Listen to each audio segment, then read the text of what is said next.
Genta, halo Genta, kesiapan untuk ngerekam Zoom gimana? Yang satu masuk lapor aman aman. Anda bukan Kijang satu, Oh Anda bukan ya? Anda kerupuk udang. Sorry. Masuk aman aman King. Oh, kerupuk udang udah masuk? Masuk kerupuk udang masuk. Eh, Ganti.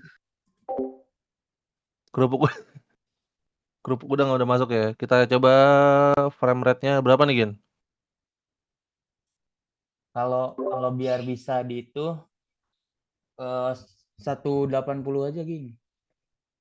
Biar bisa apa? Bisa dilihat semua orang. Soalnya kan ada yang HP-nya HP tomat kan. Saya tahu.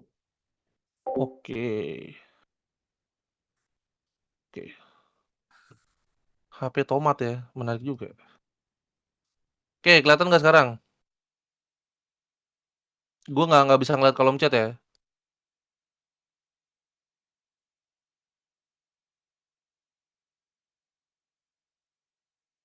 Gimana, kelihatan nggak? Gen?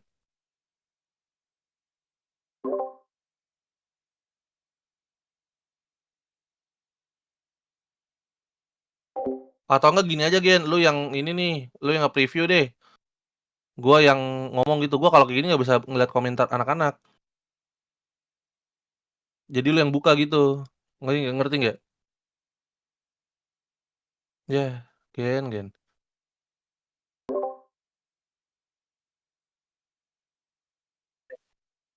Nggak usah. Nanti lu full screen aja. Ya tapi lu ngerekamnya ke arah gua ya? Apa ke arah lu sih? Ke arah lu kan? Hitungan tetap. Nih, gua kirim ke ini nih. Ke bentar.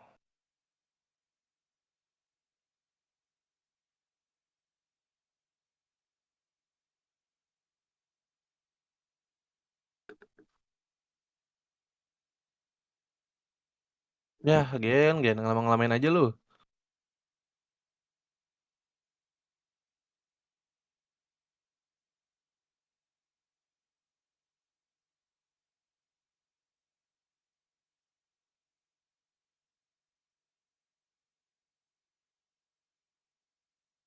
Ya, Faisal tuh babe, kalau gue Romo.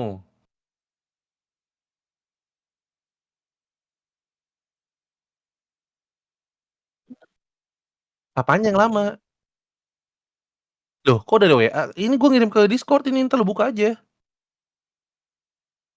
Tuh, lu buka, lu share screen, lu fullin, tuh gua kirim ke komentar tuh. Nanti gua tinggal ngomong doang nih biar masih bisa balas chat gue.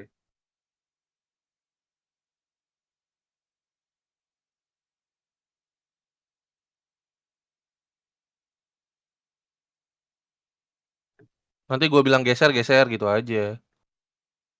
Oke, dah coba. Kelihatan nggak teman-teman? Fullin. Kelihatan nggak? Ya, Gen.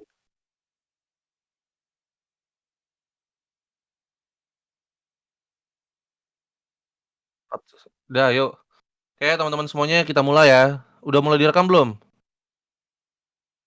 Oke, teman-teman semuanya kita akan mulai membahas tentang strategi pemilihan program studi dan PTN pada SNBP dan SNBT 2024. Di hadapan Anda semua adalah gambaran saya pertama kali lolos di SNBT tahun 2016. Gitu. Ini adalah penampakan saya dengan baju kotak-kotak tahun 2016 ketika lolos di Ilmu Sejarah UI, Fakultas Ilmu Pengetahuan Budaya. Kayak gitulah. Ya, geser slide 1. Oke, geser slide 2.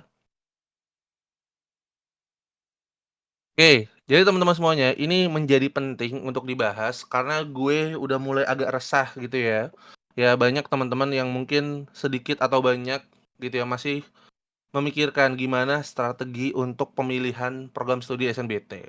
Udah mulai berisik nih gitu, dari yang benar mikir sampai yang nggak mikir pun mulai mempertanyakan gimana sih cara memilih program studi yang enak nih di SNBT atau di SNBP.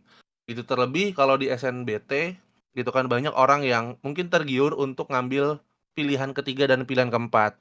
Meskipun saya memiliki mazhab yang sebetulnya fokus saja ke pilihan satu dan ke pilihan 2 karena ini juga masalah terkait strategi juga sebetulnya kayak gitu. Nah, kemudian kita juga akan bahas SNBP karena di sini banyak juga kelas 12 meskipun mungkin masih banyak yang belum hadir di sini ya. Ya, belum hadir di Discord, tapi semoga aja nanti pesannya sampai dan Anda bisa nonton rekaman ini dengan baik. Kayak gitu. Apa sih yang harus kita lakukan ya dalam pemilihan SNBP dan SNBT? Kita mulai sekarang aja. Pertama gitu ya, gue pengen ngejelasin jarang banget gue menggunakan PPT. Betul nggak teman-teman semuanya? Biasanya gue cuman improvisasi, ya kan? Dan gue berharap bahwa kalian itu ya kan memahami dari perkataan saya. Jadi saya ya berusaha untuk ada di level gagasan. Tapi kali ini gue rasa penting nggak penting deh kayak gitu untuk pakai PPT karena mungkin gue harus nampilin data kayak gitu. Nah, sekarang pertama tujuan praktisnya apa? Pahamin baik-baik, baca pelan-pelan.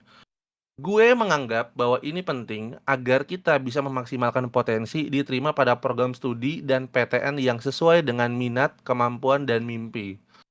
Menghindari pengambilan keputusan, menghindari pengambilan keputusan pemilihan yang didasari pandangan bergantung atau intervensi dari pihak lain. Memperkecil kemungkinan penyesalan dan menjadi bagian dari 80% orang yang merasa salah mengambil keputusan pendidikan tinggi yang mereka jalani dan dampak jangka panjang pilihan tersebut. Gitu. Jadi ini adalah 3 tujuan praktis yang harus teman-teman perhatikan baik-baik. Gitu. Sekarang slide 2. Oke. Oke ya. Jadi apa? Beberapa data gitu, baik itu data dari Kemendikbud, data dari berbagai macam media gitu ya, dan juga platform, bahkan juga gue juga udah baca data dari Forbes gitu kan untuk Indonesia. Ya, ternyata memang orang-orang Indonesia itu banyak mengambil program studi bukan berdasarkan pada pilihan yang direncanakan. Gitu, kebanyakan ngambil program studi karena sudah dipilihin dari awal sama orang tua. Kedua, menganggap bahwa yang penting kuliah. Ya, ketiga, ya kan? Ya, berharap bahwa apa dengan program studi yang diambil itu memperbesar kemungkinan dia mendapatkan pekerjaan. Nah, bisa dikatakan kalau misalnya dari tolak ukur eh, asumsi ya, asumsi gue ya, dari apa berangkat dari penilaian gitu, bagaimana orang-orang Indonesia itu memilih sesuatu, ya kan? Itu didasari pada kemungkinan dan juga percaya pada tahayul.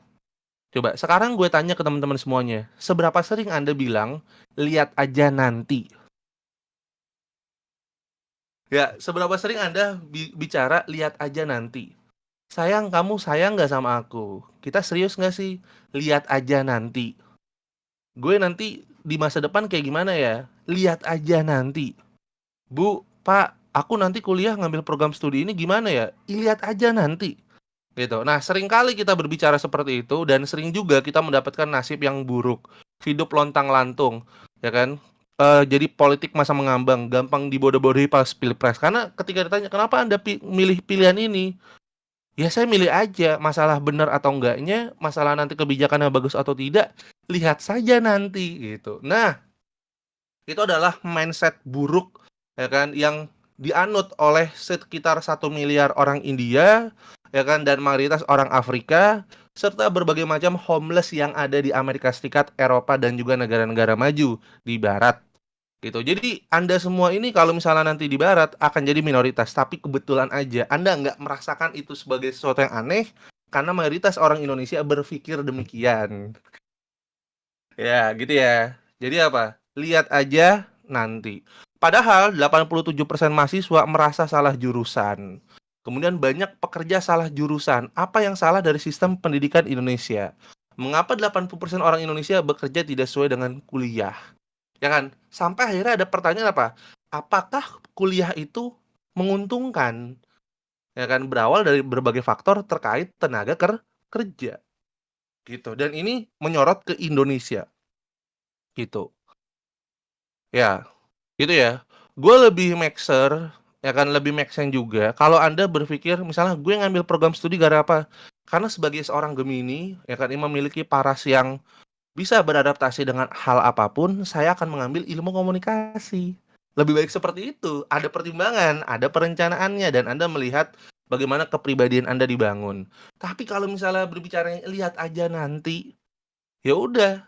Kalau misalnya nanti miskin, ya penantiannya udah terbayarkan, kayak gitu. Atau mungkin seorang Aries gitu ya, yang biasanya itu paling repot kerjaannya, ya kan, dia memilih untuk apa, ya kan, "Oke, saya akan ngambil program studi sastra Indo," ya kan. Kenapa? Ya kan, nggak tahu deh, ya kan. Tapi kayak anak sastra Indo, banyak Aries tuh, kayak gitu ya, karena biasa ngerepotin orang. Nah, kayak gitu. Jadi kayak gitu aja. Jadi buat teman-teman semuanya, ini yang mau gue kasih pemahaman ke kalian dan gue mau hindari ini. Ada banyak kasus beberapa anak alternativa dulu gak ngikutin kata-kata gue. Contoh gimana? Ya kan? Gue ngerasa dia nggak cocok di kimia, tapi dia ngambil kimia UGM. Ya kan? Beberapa kali gue lihat, ya kan, banyak teman-teman yang bilang ke gue, "Bang, anaknya sekarang kerjaannya cuma nangis di kosan." Waduh, ya ya udah gitu. Nasib aja kalau seperti itu. Atau apa? "Bang, ada tuh dulu, ya kan, murid lu, ya kan, ngambil sosiologi UI. Ya kan, sekarang FOMO pengen pindah ke ilmu politik." Loh. Ya, jadi gitu. Jadi berbagai macam pertimbangan tidak dilakukan, ini menyebabkan akhirnya apa? Perkuliahan itu tidak berjalan dengan maksimal. Alhasil apa? Kuliah dengan SMA sama aja. Dan akhirnya nanti apa? Sibuk untuk ngelakuin hal-hal yang tidak berguna. Dan dari situ akhirnya apa? Setelah lulus tidak memiliki kemampuan yang cukup untuk menyelesaikan masalah pada industri di Indonesia. Kenyataannya teman-teman semuanya, ketika gue bicara tentang industri, ya industri nih, ya kan, ada dua hal yang harus kita lihat. Pertama ada yang namanya industri kreatif. Ya berarti apa? Teman-teman bisa jadi musisi, teman-teman bisa jadi apa? Pekerja seni, ya kan, teman-teman bisa membangun usaha mandiri atau apa? Ya industri padat modal gitu. Ya teman-teman bisa jadi pebisnis dan segala macam. Dan itu semuanya lahir dari kemandirian, perencanaan yang baik, dan mentalitas yang kuat. Tapi kalau Anda ya kan hidup dengan frasa lihat saja nanti, ya maka kemungkinan Anda adalah korban KDRT, ya kan, Anda diselingkuhi oleh suami Anda pilot lagi nanti kemungkinan. Kemungkinan kalau Anda laki-laki ya Anda ya kan akan bingung mempersiapkan mas kawin karena apa? Setelah lulus SMA, Anda masuk kuliah, Anda tidak mendapatkan pekerjaan. Ketika ditanya, "Apakah Anda bisa menyelesaikan ini?" Tidak tahu, karena saya dulu kuliah, kuliah saja, gitu. Lalu emang apa yang Anda lakukan di perkuliahan? Ya nongkrong, apalagi, kan begitu harusnya.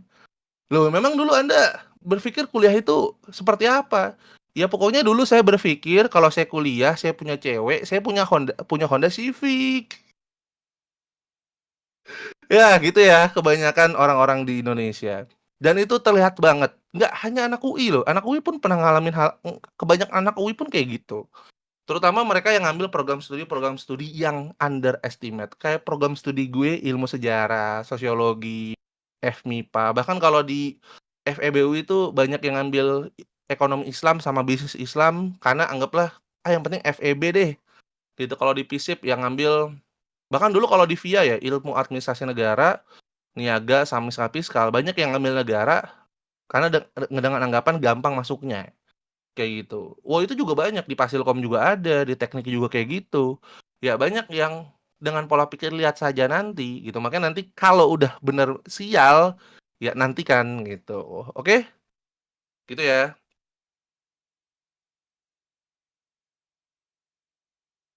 Ya gitu, mending kalau Anda gabut, nanti Anda daftar ketua BEM atau jadi anggota BEM. Gitu, biasanya itu ciri-ciri orang yang salah jurusan kayak gitu, ya kan? Ngambil kesehatan masyarakat malah jadi ketua BEM, kan aneh kayak gitu ya. Harusnya kan ketua BEM tuh ilmu politik kek, hukum kek, apa kek gitu kan. Jadi banyak yang salah jurusan kayak gitu.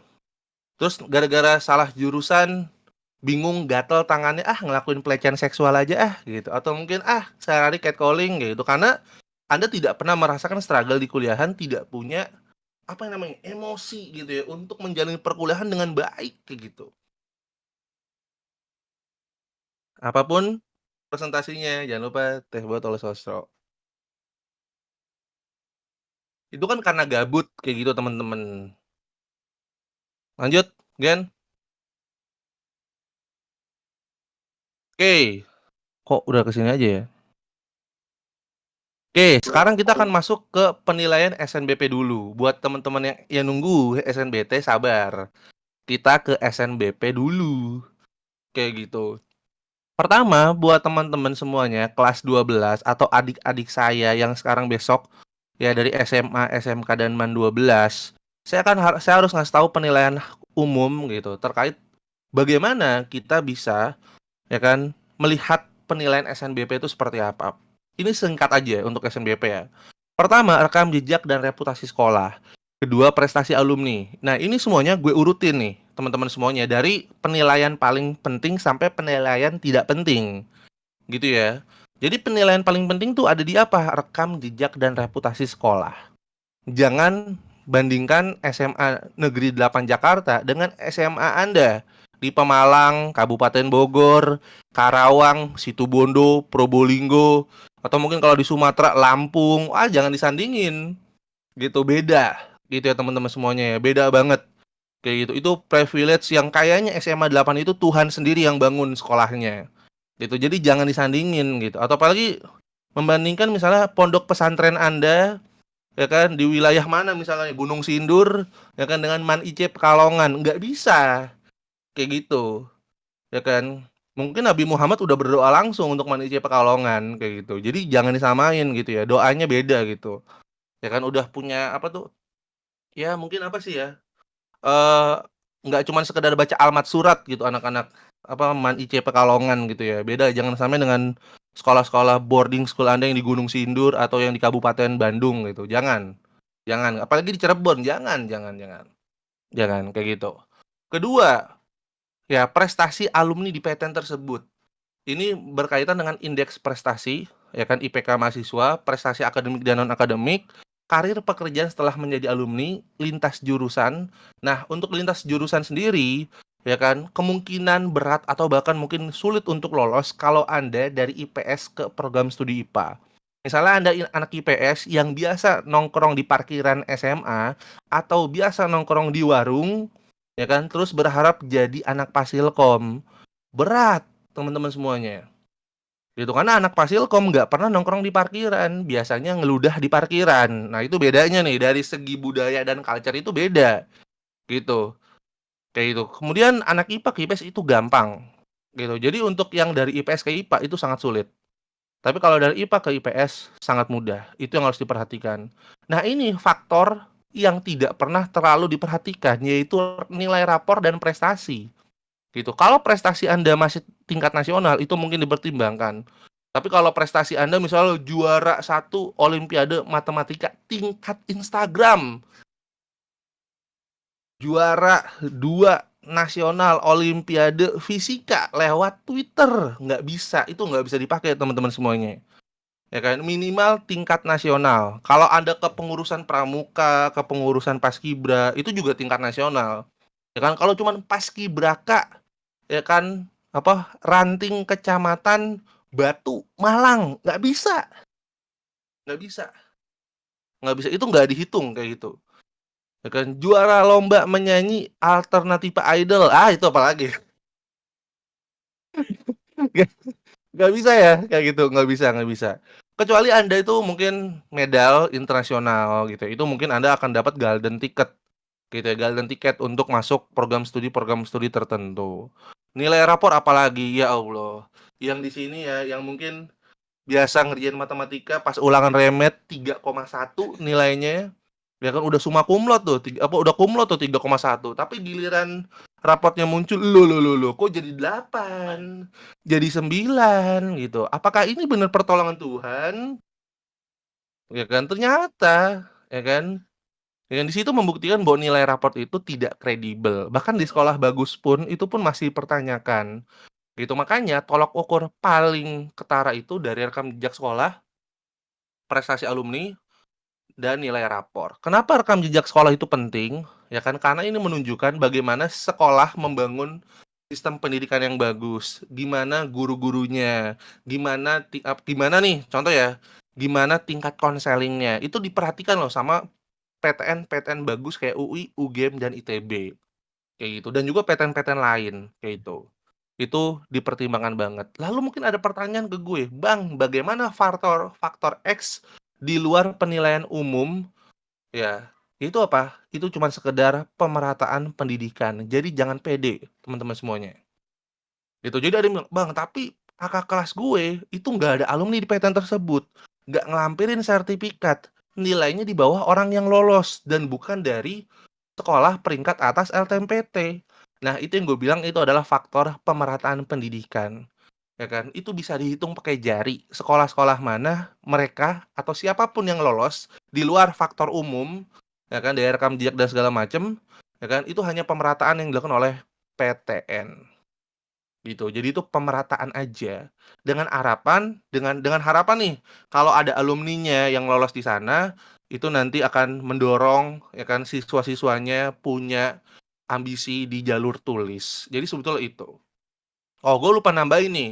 Di rekam jejak ini sebetulnya harus ditambahin ya kan prestasi alumni itu adalah semakin banyak lolos di SNBT dan semakin banyak lolos di ujian mandiri, maka peluang adik-adik kelas tahun besok untuk lolos di PTN tersebut makin tinggi, kayak itu. Dan rekam jejak dan reputasi sekolah itu pernah dijawab sama UI, ya kan? Itu tahun lalu. Memang nggak dijawab lewat sosialisasi, tapi dijawabnya lewat penilaian utama di apa? Pada penilaian PPKB. PPKB itu kan jalur undangan UI, ya kan? Artinya apa? Ya kan itu jalur undangan tapi sifatnya mandiri. Tapi di situ kita bisa melihat bahwa UI sangat melihat reputasi sekolah, kayak gitu. Jadi memang nggak bisa asal aja, kayak gitu ya. Nah, slide selanjutnya ya. Sertifikat pesantren kilat bisa nggak bang? Oh bisa, bisa, dilampirin dong bisa kok. Nah, gimana sih menyikapi terhadap SNBP? Pertama, yang gue anjurkan dan agak gimana gitu ya. Pertama, gue akan menganjurkan pilih program studi terbaik karena risiko tidak bisa memperbaiki nasib di SNBT dan Mandiri PTN. Ya kan, jangan menurunkan standar teman-teman semuanya. Ya kan? Kemudian tidak berharap besar, SNBP itu tentang peluang dan keberuntungan. Meskipun ada sisi saintis gitu, saintifik terkait penilaian segala macam, tapi peluang itu memang ya kan hasilnya adalah keberuntungan. Oke. Dari ratusan ribu orang yang ikut SNBP ya kan dengan nilai yang sama, dengan program studi yang dipilih sama, ya kan berapa? Ya kan? Ya kan yang itu peluangnya muncul. Gitu. Sehingga harusnya apa kita tidak perlu berharap besar, tapi kita ya kan harusnya juga berpikir bahwa ketika kita nggak lolos SNBP bukan berarti kita bodoh, ya kan? Bukan berarti nilai kita ini nggak berguna. Enggak, kebanyakan orang tuh nyiksa dirinya gara-gara dia itu nggak lolos eligible, ngerasa bodoh banget, gitu kan? Padahal itu tentang kuota, kayak gitu. Eligible zaman gue itu 50% kalau sekolahnya itu akreditasinya A. Jadi kalau 200 orang yang kepilih 100. Sekarang makin lama makin sedikit, ya itu cuma terkait masalah kuota. Kayak gitu. Jadi Anda jangan pernah ngerasa bahwa Anda itu bodoh, bahwa Anda itu tidak punya masa depan, Anda memvonis diri Anda rendah, ya kan hanya tidak karena lolos eligible. Ya kan padahal peluang lolos lewat jalur SNBT itu lebih besar. Karena kenapa? Kemungkinannya lebih terlihat gitu. Ya kan? Kemungkinan lebih terlihat kayak gitu. Kalau misalnya Anda nih milihnya lewat SNBP itu benar-benar abu-abu banget. Itu ibarat ngegaca, ya kan ngegaca di Mobile Legend, ngegaca di Point Blank, ya kan? Yang Anda tahu adalah semakin banyak peluang, ya kan, semakin sedikit yang keluar kayak gitu. Jadi gitu aja. Ya kan, jadi buat anak-anak yang SNBP jangan berkecil hati kalau nggak lolos eligible, dan jangan terlalu terlena karena Anda lolos eligible. Ya kan, karena saingan Anda itu ratusan sampai ribuan yang memilih program studi tersebut, sedangkan kuotanya hanya puluhan. Kayak gitu. Carilah ya kan jalur yang memang di sana Anda bisa memperjuangkan dan merubah nasib Anda. Gitu. Yaitu dengan cara apa? Ya kan? Basuh muka, gosok gigi, evaluasi. Oke. Agak gimana gitu ya, kalau gue ngelihat banyak anak-anak yang milih program studi dengan asumsi mudah diterima, meski di luar perencanaan, minat, dan kesanggupan. Artinya apa? Mereka milih itu dengan asumsi bahwa yaudahlah yang penting kuliah aja. Itu seolah-olah bahwa perkuliahan itu adalah pilihan yang sederhana. Enggak teman-teman semuanya ya. Ya kan, pendidikan tinggi adalah pilihan berat karena ini mencakup masa depan Anda semua. Bagaimana nanti Anda membentuk kepribadian Anda yang bisa struggle selama puluhan tahun. gitu. Bayangkan Anda kuliah nih, gue kasih tahu ya, kuliah di tempat yang nyantai banget gitu. Tidak pernah ada tidak ada kompetisi, ya kan? Anda ngerasa dapat nilai gampang, padahal dunia nyata setelah perkuliahan itu nggak semudah itu, ya kan? Anda terbiasa dengan hal yang terlalu easy, ya kan? Waktunya kok berjalan lambat banget gitu kan. Tapi setelah Anda lulus kuliah, ternyata dunia nggak seperti itu, ya kan? Begitu menyakitkannya masa-masa dewasa. Makanya gue ngasih tahu ke teman-teman semuanya, ya kan? Pilih program studi terbaik karena Anda akan dibentuk menjadi orang-orang terbaik gitu, yang siap menghadapi berbagai macam masalah yang berevolusi begitu cepat. Ingat teman-teman semuanya, revolusi industri titik satu itu berawal dari abad ke-17, ya kan? Dan itu butuh waktu sekitar 300 tahun untuk revolusi industri titik dua, yaitu 1920. Dari 1920 ke 19 ke titik 3 itu 1980, butuh waktu 100 tahun. Tapi bayangin, ya kan, di abad ke-20, ya kan, revolusi industri udah 5.0 hanya dalam waktu 10 tahun. Ya kan? Artinya apa? Kalau kita nggak siap dengan perubahan, waduh, perubahan. Kayak jargon Pak Paslon 1. Saya ganti gitu ya. Kalau Anda Apanya yang tidak berubah, siap, Pak? saya Apanya yang ubah, berubah Pak. ya? Kalau Anda tidak, saya ulangi, kalau Anda tidak siap untuk maju, ya kan? Kalau Anda tidak siap untuk Ya. maju, ya kan? Bagaimana Anda, ya kan, menstrugglekan diri Anda? Kayak gitu. Jadi kayak gitu. Jadi Anda harus siap untuk maju. Kayak gitu. Bisa aja ini Abah Imam, Abah Imam. Kayak gitu ya. Dan kedua, sangat berharap dan tidak mempersiapkan jalur seleksi lain. Kemarin ada, ya kan, kakaknya gitu yang tahun lalu lolos di SNBT bareng Alter, dia ngomong gitu, "Bang, kayaknya akun adik gue Alternativa pengen dijual aja deh, boleh nggak?" Gue bilang, "Ya udah terserah kalau mau dijual." Emang kenapa? Adik gue pede banget keterima SNBP. Loh, emang lu SMA-nya di mana? Gitu kan. Gue SMA-nya di Karawang, Bang, gitu. Wah, itu mah peluang besarnya bukan lolos SNBP, keterima pabrik Suzuki, gitu. Harusnya adik Anda itu siap-siap, ya kan, untuk, ya kan, ngerakit ban, ya kan, ngerakit tromol, ya kan, atau mungkin angkat batu gitu ya, karena kan di sana banyak pabrik beton tuh, kayak gitu. Ketawa kayak gitu. Kalau Anda di Karawang itu bukan siap untuk keterima SNBP gitu ya, siap untuk bekerja kasar demi memperkaya pimpinan perusahaan. Seperti itu. Nanti kalau udah gajinya agak gede dikit ya kan, pindah ke Jawa Tengah. Yang gajinya masih di bawah 2 juta. Jadi kayak gitu ya. Gue juga bingung gitu ya. Kayak contoh nih, ya gue sumpah ya, gue nggak tahu kalau anak alter itu menembus 4.000 awal. Gue kira kayak 2 ribuan atau 3 ribuan gitu kan. Ya karena gimana, gue kan dapat duitnya habis gitu ya, langsung ke server, langsung bayar tutor gini segala macem. Jadi gue nggak pernah kayak nggak terlalu memperhatikan lah gitu seberapa besar valuasi Alternativa. Tapi pas ngisi form untuk mentoring 3 ribuan lebih gitu kan. Loh, ini orang-orangnya kemana kemarin-kemarin gitu kan. Tiba-tiba ada yang curhat ke mentor gitu kan. Gue inget gue itu bikin gue ketawa gitu sampai sampai pagi. Kamu kemarin kemana gitu? Kok kamu nggak belajar baru muncul sekarang gitu kan? Kemarin sibuk sekolah kak gitu. Ya itu nggak terlalu lucu. Ya kan, yang paling lucu adalah, ya kan, saya bingung kak SNBT itu apa, kata. Ya Allah, ya kan, pas ditanya gitu kan, emang kamu dulu daftar kenapa gitu, katanya kalau dapat dapat daftar program ini masuk kampusnya gampang kak. Lah tuh gimana gampang kalau kagak belajar gitu, bahkan ada yang tidak tahu apa itu SNBT. Coba kau bayangin, ketika ditanya, ya kan, dari mana sih wilayahnya, dan saya sudah tahu ya kan, ternyata itu adalah orang Pemalang. Di mana di seluruh Jawa ada Gojek, di Pemalang tidak ada. Coba di seluruh Jawa ada Gojek, di Pemalang tidak ada. Coba kamu bayangin. Gimana sih orang Pemalang ya? Kayak gitu. Apakah Anda ingin meneruskan terah, ya kan, sebagai salah satu suku, ya kan, Jawa yang terahnya itu jual nasi goreng di Jabodetabek aja. Ya Allah. Terdeteksi WND katanya itu. Nah, kayak gitu. Udah, kita lanjut. Ya kan, lanjut. Yah tidur si Genta. Nah, kayak gitu.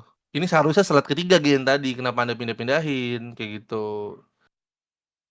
Ya oke, ini slide ketiga ya hasilnya ya. Nah, setelah kita bahas tentang misalnya strategi pemilihan program studi dan ini segala macam, apa sih yang perlu kita pertimbangin untuk memilih program studi gitu ya? Ini penting banget. Pertama, tujuan karir yang akan dibangun di masa depan. Gue selalu ngasih contoh sederhana, kalian itu mau dibayar karena jam kerja kalian. Misalnya apa? Saya dibayar 10 juta karena saya bekerja Senin sampai Minggu, jam kerja dari jam 7 sampai jam 5 sore. Apakah Anda mau dibayar seperti itu misalnya? Ya kan? Lalu akan ditanya, "Loh kapan saya istirahatnya?" "Loh Anda untuk apa istirahat?" Gitu kan. Anda memang ditakdirkan untuk bekerja seperti ini, tidak boleh ada healing-healing gitu ya. Ya kan, kalian harus mencari pahala sebesar-besarnya yaitu dengan cara bekerja tanpa henti. Lalu bagaimana saya membangun keluarga kalau saya kerjanya dari Senin sampai Minggu? Gitu kan. Untuk apa membangun keluarga? Indonesia perlu yang namanya keluarga berencana. Lebih baik Anda child free. Ya kan, pergunakan uang Anda untuk banyak beli situs misalnya kayak gitu. Wah, kayak gitu. Ya, ini berawal dari kenyataan bahwa Indonesia adalah penikmat video porno terbesar di Asia Tenggara. Kayak gitu. Ya kan, jadi dapat dapat dapat uang open BO, dapat uang langganan situs, dapat uang beli kuota, ya kan, terus buka Twitter, buka Telegram misalnya kayak gitu. Ya kan? Dan itu banyak menyasar orang-orang menengah sampai bawah. Sedih sekali, saya jujur. Ya kan? Kemudian apa? Memiliki minat yang kuat ini berkorelasi dengan kesanggupan dan kenyamanan menjalankan perkuliahan. Kalau Anda salah jurusan, gimana Anda nyaman menjalani perkuliahan? Yang ada, Anda hanya memilih mana dosen yang nyari nilainya gampang, mana dosen yang susah ngasih nilainya. Padahal asumsinya, ya kan dosen yang susah atau sulit ngasih nilai, kalau di PTN bagus loh ya, gua nggak bilang UNJ atau, aduh kesebutkan, UNJ atau UNES, ya kesebut lagi, U, UNY, ya pokoknya di luar itulah, pokoknya UI atau UGM biasanya dosennya kredibel. Kayak contoh, Mas Uceng di UGM tuh FH UGM itu banyak dihindari oleh mahasiswa karena katanya nggak pernah ngasih nilai A. Tidak apa-apa saya dikasih nilai B, tapi kehidupan saya nilainya A. Mending kayak gitu, ya kan? Nah, tapi kalau Anda nggak nyaman menjalani perkuliahannya, kayak contoh apa? Saya mau masuknya pada dasarnya tadinya mau ngambilnya eh ilmu politik, tapi bokap nggak setuju. Ya kan, bokap maunya kamu masuknya apa? Sastra Cina, gitu kan. Kenapa? Biar kerja jadi dek kapal asing di Laut Cina Selatan, gitu katanya. Loh, tapi kan nggak jarang pulang, nggak apa-apa, yang penting uangnya banyak, gitu kan. Karena kan biasanya orang-orang tua kan lebih berpikir lebih banyak uang banyak, nikmati hidup nggak masalah, kayak gitu. Nggak usah nikmati hidup, yang penting uangnya banyak. Kayak gitu. Ada kan yang kayak gitu. Jadi tidak hidup sesuai dengan keinginan, tidak hidup dengan passion. Akhirnya apa? Cuman kuliah aja. Ya kan? Kuliah pulang, kalau nggak kuliah apartemen, atau mungkin kuliah cipokan, banyak yang kayak gitu. Karena kenapa? Yang ngerasa setiap waktunya itu ya kan nggak berguna gitu. Cuman kuliah aja udah kayak gitu. Banyak yang kayak gitu. Wah, banyak gitu. Banyak banget teman-teman semuanya. Gitu, itu jadi beban banget itu di kampus orang-orang kayak gitu. Terlihat banget pas lagi kerja kelompok ditanya apa, "Hah?" Ditanya apa, "Hah?" Gitu. Malah nego, "Mam, gue bayar aja deh sama lu, kerjain aja tugas gue deh." Saya ingat masa-masa saya kuliah dulu kayak gitu ya. Ya kan, tapi tidak apa-apa, praktek seperti itu atau keadaan mahasiswa yang seperti itu membuka banyak lapangan pekerjaan untuk sebagian kecil mahasiswa. Gitu. Jadi buat teman-teman semuanya nggak masalah kalau Anda mau seperti itu. Nggak usah mikirin kuliah itu cocok atau enggak gitu, atau nggak usah mikirin lu bisa ngejalin kuliah atau enggak. Tenang, akan ada joki di setiap program studi. Jadi Anda tenang aja. Kayak gitu. Jadi berkat Anda yang mungkin tadi gue bilang mindsetnya itu mikir apa, lihat aja nanti, itu malah lebih real dari semua kebijakan yang akan dilakukan oleh paslon nomor 1, 2, atau 3 untuk menciptakan lapangan pekerjaan. Cukup males, cukup nggak usah mikir, Cukup biasa-biasa aja jadi orang, Anda akan menciptakan lapangan pekerjaan. Yaitu apa? Joki tugas, joki skripsi, dan banyak joki-joki yang lain. Gitu. Bener nggak? Ya kan? Mau nonton konser, malas beli tiket, ada joki. Ya kan? Mau bikin SIM, malas latihan. Bisa bayar. Ya, joki SIM, ya kan? Banyak gitu di semua kegiatan ada joki. Di situ karena kemalasan yang menciptakan lapangan pekerjaan. Kayak gitu. Bahkan ada joki airdrop tuh katanya tuh. Waduh. Ya kayak gitu ya. Terus apa?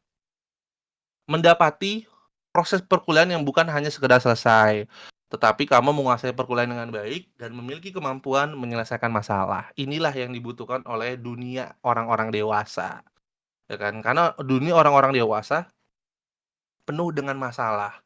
Masalah itu bukan hanya sekedar masalah sosial, ekonomi, politik, dan agama. Bukan, agama nggak usah dipermasalahkan, apalagi politik dan ekonomi. Masalah itu banyak jenisnya, banyak turunannya, seperti soal aljabar dalam matematika dasar. Ya kan? Setiap dibilang soalnya dua aja ya, tapi dua, satu A, satu B, satu C, satu D. Atau dua A, dua B, dua C, dua D. Kayak gitu. Jadi hidup hidup itu masalahnya banyak cabangnya, jenisnya juga banyak gitu. Jadi siap-siap aja. Dan kemampuan Anda menyelesaikan masalah di kampus, ya kan itu akan berguna gitu untuk Anda struggle ya dalam fase-fase masa dewasa. Kalau kita pikir-pikir, fase-fase terberat itu memang dewasa. Fase-fase terpanjang itu menjadi orang dewasa. Coba kita jadi embrio, ya kan? Dari sperma jadi embrio terus janin cuma 9 bulan. Ya kan? Masa balita cuma 5 tahun. Ya kan? Masa pasca balita 6 tahun. Masa remaja mungkin berapa? 6 tahun juga. Ya kan? 6 sampai 9 tahun. Tapi masa dewasa kita bayangin ketika lu besok usia 18 tahun udah kuliah, dari 18 sampai mungkin Anda meninggal, ya kan, Anda akan mengalami masa dewasa yang itu butuh bekal, perspektif, mindset, dan juga kesiapan yang baik. Kayak gitu, ya kan? Ya, kayak gitu. Jadi teman-teman semuanya jangan pernah menganggap, ya kan, bahwa masa dewasa itu tentang ketakutan aja, bukan. Tapi banyak hal indah yang bisa Anda dapatkan dari kedewasaan Anda. Dan itu bermula dari kalian bisa, mau, dan bukan hanya sekedar memilih program studi dan PTN. Dan yang terakhir adalah sebagai kakak lo, gue berharap sih dari sini lo bisa mengambil dan mengelola resiko hidup dengan baik. Ya, gue mau nanti kita ketemu nanti 1, 2, atau mungkin di masa depan ketika mungkin kita nggak sengaja kenal dan lo mungkin nggak sengaja kenal gue kalau gue adalah ya orang yang pernah dulu nemenin kalian belajar pas kuliah.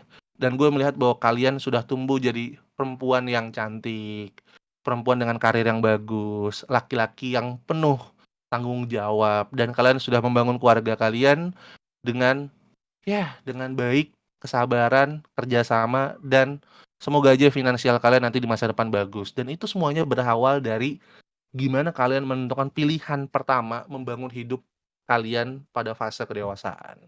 Jadi bisa dikatakan pemilihan program studi adalah batu pertama. Ini fondasi penting untuk kalian bisa menjadi dewasa. Agar kalian bisa melindungi ya kan diri kalian dari apa? Dari teriknya masalah, ya, dari dinginnya kesepian. Gitu. Itu hal-hal yang akan kalian hadapi ketika kalian besok beranjak dewasa, teman-teman semuanya.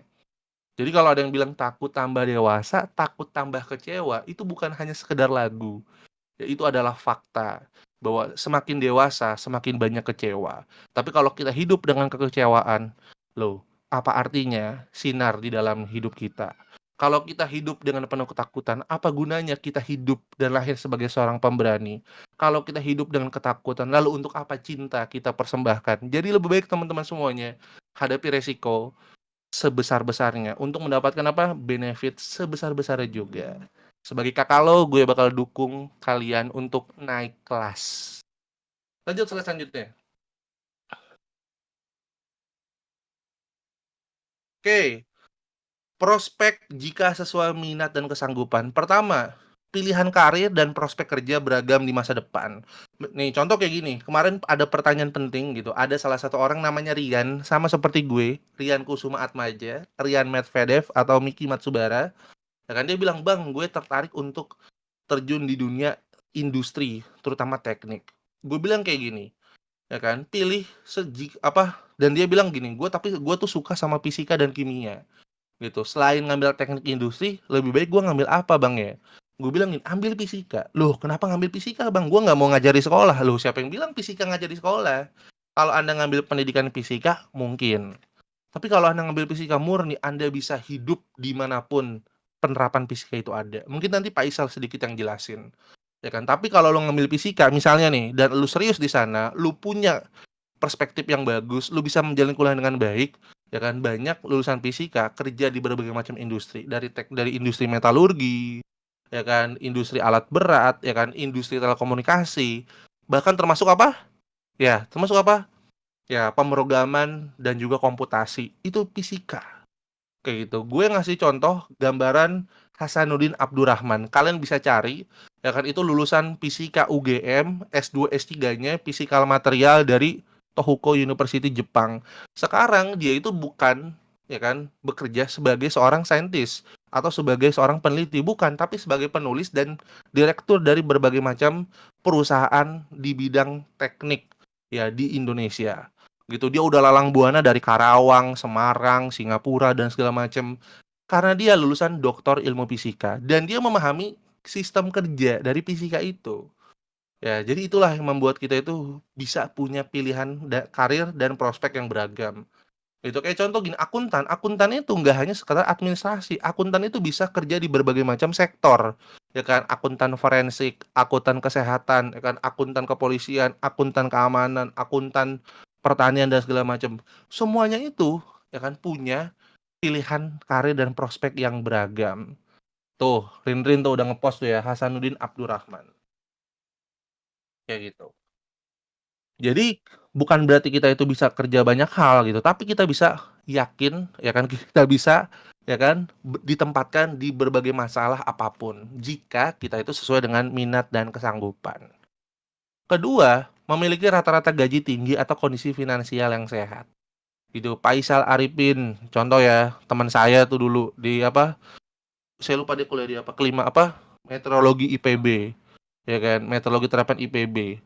Kayak itu orang berpikir dulu dia mungkin jadi pawang hujan gitu kan, atau dia mungkin ya kan bakal mantau ketinggian ya kan bendungan Katulampa. Kenyataannya enggak. Pak, teman saya yang namanya Faisal Arifin itu ya kan malah sekarang jadi tenaga tenaga bukan tenaga profesional dan edukator di bidang apa? Di bidang pendidikan kayak gitu. Sudah punya istri, insya Allah tahun depan punya anak ya kan, sangat berbakti kepada orang tuanya ya kan, penghasilannya lumayan tinggi gitu.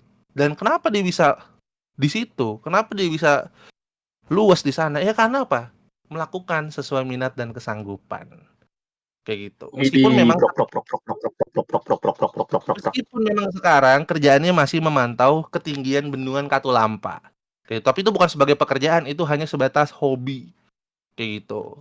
Kemudian mampu membangun jaringan sosial di bisnis. Kalau Anda nggak punya minat dan kesanggupan, gimana Anda punya rasa excited membangun atau apa berkolaborasi dengan orang yang memiliki minat yang sama dengan Anda? Kayak gitu. Contoh gimana? Lu anak ilmu komunikasi, tapi pada dasar lu nggak sreg sama ilmu komunikasi. Lu cuma jadi no lab di sana. Lah gimana lu nanti bisa membangun jaringan di situ? Gimana nanti lu bisa bertukar pikiran tentang radio? Bagaimana nanti lu bisa bikin konten? Gimana nanti lu bisa membangun relasi sebagai seorang public relationship gitu? Ketika lu pun sebetulnya nggak mau ngelakuin itu. Ketika lu nggak mau ngelakuin itu, maka lu akan irit bicara, maka lu akan irit untuk terlibat di dalam hal tersebut. Sehingga apa? Tidak terbangunlah jaringan sosial yang baik, kayak gitu. Nah, ketahanan terhadap resesi dan pengembangan diri yang berkelanjutan. Ketika kita ketika minat dan kesanggupan kita itu sudah tepat, maka kita memiliki berbagai macam katrol, mempunyai berbagai macam kelengkapan yang di situ kita bisa siap untuk menghadapi berbagai macam masalah yang ada.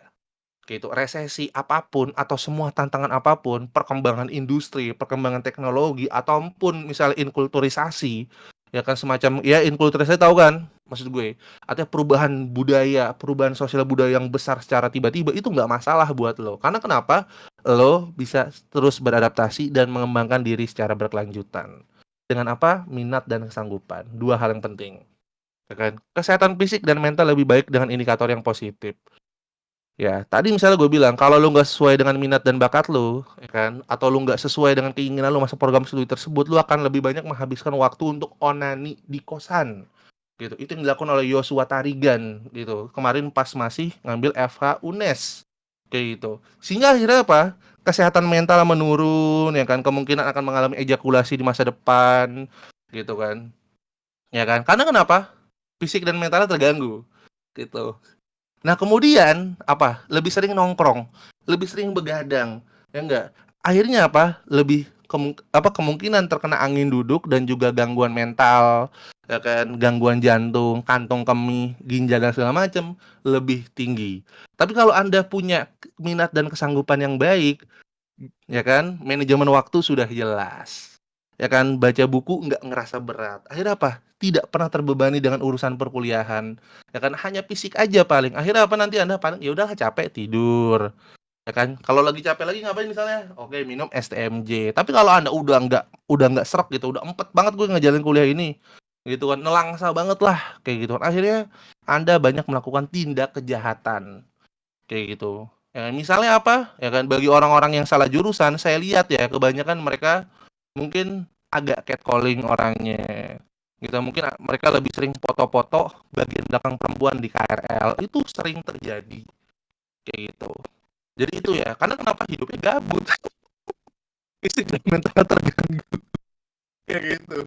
Dan ya cenderung tidak bahagia. Akhirnya apakah tidak bahagiaan itu menciptakan ya kan, kemungkinan seperti rambutnya agak gondrong, ya kan? Karena rambutnya agak gondrong, jarang kerampasan. Karena jarang kerampasan, tubuhnya daya tahannya lama. Akhirnya lebih banyak apa? Ya tiduran, gitu ya. Lebih banyak misalnya memandang langit, atau kayak gitu. Jadi ya mungkin itulah kayak gitu ya. Menurunkan resiko jebakan penghasilan menengah atau terperosok pada kemiskinan. Ini mau gue bahas secara rinci nggak? Yang poin terakhir. Dan ini penting banget. Serius. Kayak gitu. Oke. Ya. Pertama, ya kan? King. Kenapa? Halo? Nggak, pengen update aja soal PM terbaru udah beres. Oke, siap. Tuh, udah jelas ya soal PM terbaru sudah selesai. Genta, tolong disetel videonya nih, seknya. Siap, kerupuk udang, ganti. Tolong Gen, disetel.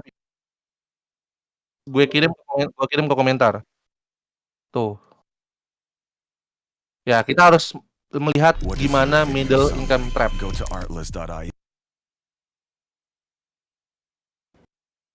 Tahukah Anda bahwa saat Gedein, Gen. Suaranya. Oke, kita tonton bareng-bareng ya. Tolong disimak baik-baik. Tahukah Anda bahwa saat ini pasar kelas menengah mulai menghilang? Tren ini disebut dengan market bifurcation, di mana pasar terbelah menjadi dua, yaitu pasar kelas bawah dan pasar kelas atas. Sementara pasar kelas menengah semakin mengecil. Jika perusahaan Anda saat ini menyasar segmen kelas menengah, mungkin Anda sudah ngerasain sendiri ya, betapa berdarah-darahnya persaingan untuk memenangkan dompet pelanggan di pasar tersebut. Seperti apa sih market bifurcation itu dan apa yang perlu Anda lakukan untuk bisa mengakalinya? Yuk, kita cari tahu.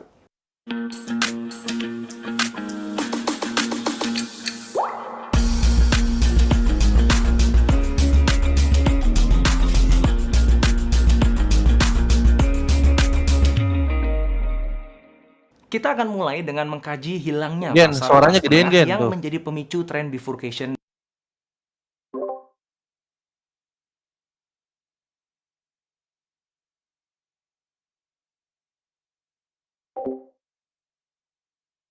di Amerika Serikat dan di dunia. Kemudian kita akan menukik untuk membahas pasar kelas menengah di Indonesia. Terakhir, kita akan mengulas bagaimana Anda dapat mengatur strategi bisnis agar bukan hanya tetap bisa bertahan, tapi justru bisa bertumbuh dengan memanfaatkan tren bifurcation ini. Hasil survei Deloitte pada tahun 2018 terhadap lebih dari 2.000 responden di Amerika Serikat menemukan bahwa para retailer yang menjual produknya dengan harga nanggung, yang memberikan nilai melalui kombinasi harga dan promosi, umumnya berkinerja lebih buruk daripada mereka yang menjual dengan harga serendah mungkin, atau mereka yang memberikan nilai melalui penawaran produk atau pengalaman unggulan yang unik dengan harga premium. Dalam 5 tahun, pendapatan para retailer premium melonjak 81%. Sementara pendapatan para retailer berbasis harga meningkat 37% selama periode yang sama. Itu kontras dengan retailer yang nanggung, yang ternyata pendapatannya hanya meningkat 2% saja. Selain itu, Deloitte juga menemukan bahwa konsumen lebih cenderung merekomendasikan retailer premium atau retailer berbasis harga daripada retailer nanggung. Hal itu menunjukkan bahwa para retailer di kedua ujung spektrum lebih selaras dengan kebutuhan pelanggan yang tengah berubah, dan juga lebih baik dalam memenuhi harapan konsumen daripada retailer yang berada di tengah dan nanggung tadi. Terlepas dari tren ekonomi makro yang positif di Amerika, ternyata 10 tahun terakhir ini sebenarnya merupakan periode yang buruk bagi kebanyakan warga Amerika. Mereka yang berada dalam kelompok berpenghasilan rendah mendapati dirinya berjuang untuk memenuhi kebutuhan. Sementara kelompok berpenghasilan menengah menemukan kemampuan belanjanya semakin mengecil. Hal itu disebabkan karena biaya-biaya yang melonjak secara drastis. Biaya perawatan kesehatan misalnya telah meningkat 62%, pendidikan 41%, makanan 17%, dan perumahan 12%. Tren bifurcation nggak hanya terjadi di Amerika Serikat. Negara-negara di Eropa juga mengalami hal yang sama. Para ahli di International Labour Organization menemukan hubungan langsung antara peningkatan ketidaksetaraan pendapatan yang terus terjadi di negara-negara Eropa dengan berkurangnya kelompok konsumen berpenghasilan menengah di negara-negara tersebut. Di tahun 2019, Organization for Economic Cooperation and Development atau OECD mengeluarkan laporan yang punya kesimpulan yang sama. Masyarakat kelas menengah di negara-negara yang tergabung dalam OECD juga mengalami erosi, alias menciut jumlahnya. Lalu bagaimana dengan Asia? Berbeda dengan jumlah kelas menengah di Amerika dan Eropa yang terus menurun, ternyata kelas menengah di Asia itu justru meningkat. Brookings Institute memproyeksikan jumlah kelas menengah di Amerika itu turun dari 17% di 2020 menjadi 13% di 2030. Lalu di Eropa itu akan turun dari 20% di 2020 menjadi 14% di 2030. Sementara itu, jumlah kelas menengah di Asia justru diproyeksikan akan naik dari 54% di 2020 menjadi 65% di 2030. Nah, kalau Indonesia gimana? Data dari Bank Dunia menunjukkan bahwa kelompok kelas menengah di Indonesia bertumbuh paling cepat dibandingkan kelompok lainnya, yaitu 10% per tahun antara 2002 hingga 2016. Bank Dunia mendefinisikan kelompok kelas menengah di Indonesia itu adalah mereka yang punya pengeluaran antara 7,5 hingga 38 dolar AS per hari atau 100.000 hingga 530.000 rupiah per harinya. Dan saat ini setidaknya ada 52 juta orang Indonesia atau 1 dari setiap 5 warga Indonesia masuk ke dalam kelompok kelas menengah. Kelas menengah ini telah menjadi pendorong utama pertumbuhan ekonomi Indonesia karena konsumsi kelompok tersebut tumbuh sebesar 12% setiap tahun sejak tahun 2002. Dan sekarang mewakili hampir setengah dari seluruh konsumsi rumah tangga di Indonesia. Karenanya, maka kemudian di bulan Juli 2020 lalu, Bank Dunia pun menaikkan status Indonesia menjadi negara berpenghasilan menengah atas. Kepala Makroekonomi dan Financial Institute for Development of Economics and Finance atau INDEF, Abdul Manan Pulungan, mengingatkan kita untuk nggak terlalu berbangga dengan kenaikan jumlah kelas menengah di Indonesia. Kelas menengah yang tumbuh itu masih baru katanya. Mereka hanya kuat di sisi konsumsi, bukan produksi. Sehingga saat ini justru menjadi pasar impor. Pandangan itu selaras dengan laporan McKinsey Global Institute yang menyebutkan bahwa pertumbuhan ekonomi Indonesia bertumpu pada faktor konsumsi. Tidak seperti macan Asia lainnya yang pertumbuhannya lebih mengandalkan sektor ekspor dan manufaktur. Kelas menengah Indonesia itu gemar mengkoleksi kartu kredit, belanja gaya hidup, dan berhutang untuk belanja konsumtif seperti membeli motor atau gadget baru. Itulah yang kemudian menjadikan kelas menengah di Indonesia sangat rentan terhadap gejolak ekonomi. Data dari Bank Dunia menunjukkan bahwa di Indonesia hanya 50% dari mereka yang telah menjadi kelas menengah di tahun 2000 mampu untuk bertahan berada di kelas menengah pada tahun 2014. Sementara 40% sisanya turun menjadi aspiring middle class atau calon kelas menengah. Dan 10% lainnya malah justru kembali menjadi kelompok miskin atau rentan miskin pada tahun 2014. Selain perilaku konsumtif, hilangnya kelas menengah itu menurut Sofyan Manandi, Ketua Asosiasi Pengusaha Indonesia APiDO pada saat itu, juga dikarenakan sulitnya usaha kecil untuk bisa merangkak naik menjadi perusahaan kelas menengah. Hal itu disebabkan oleh sulitnya bersaing dengan produk-produk impor. Nah, ketika pandemi COVID-19 masuk ke Indonesia di tahun 2020, kelompok kelas menengah ini langsung goyang kondisi finansialnya. Akibatnya, banyak dari mereka yang kemudian turun kelas menjadi aspiring middle class, bahkan sebagian lagi masuk ke dalam kelompok miskin. Maka di bulan Juli 2021 ini, Bank Dunia menurunkan status Indonesia dari negara berpenghasilan menengah atas, status yang kita baru aja peroleh setahun yang lalu, kembali menjadi negara berpenghasilan menengah ke bawah. Berkurangnya jumlah kelompok kelas menengah ini adalah berita buruk bagi bisnis yang menyasar kelas menengah dan mengandalkan pertumbuhan daya beli untuk bertumbuh. Hal ini juga menjelaskan kenapa saat ini terjadi persaingan ekstrim di antara bisnis yang menggarap segmen ini. Dengan pertumbuhan daya beli pelanggan yang terbatas, ya satu-satunya cara bisnis untuk dapat mendongkrak pertumbuhan di atas rata-rata adalah dengan mencoba mengambil pangsa pasar dari para pesaingnya.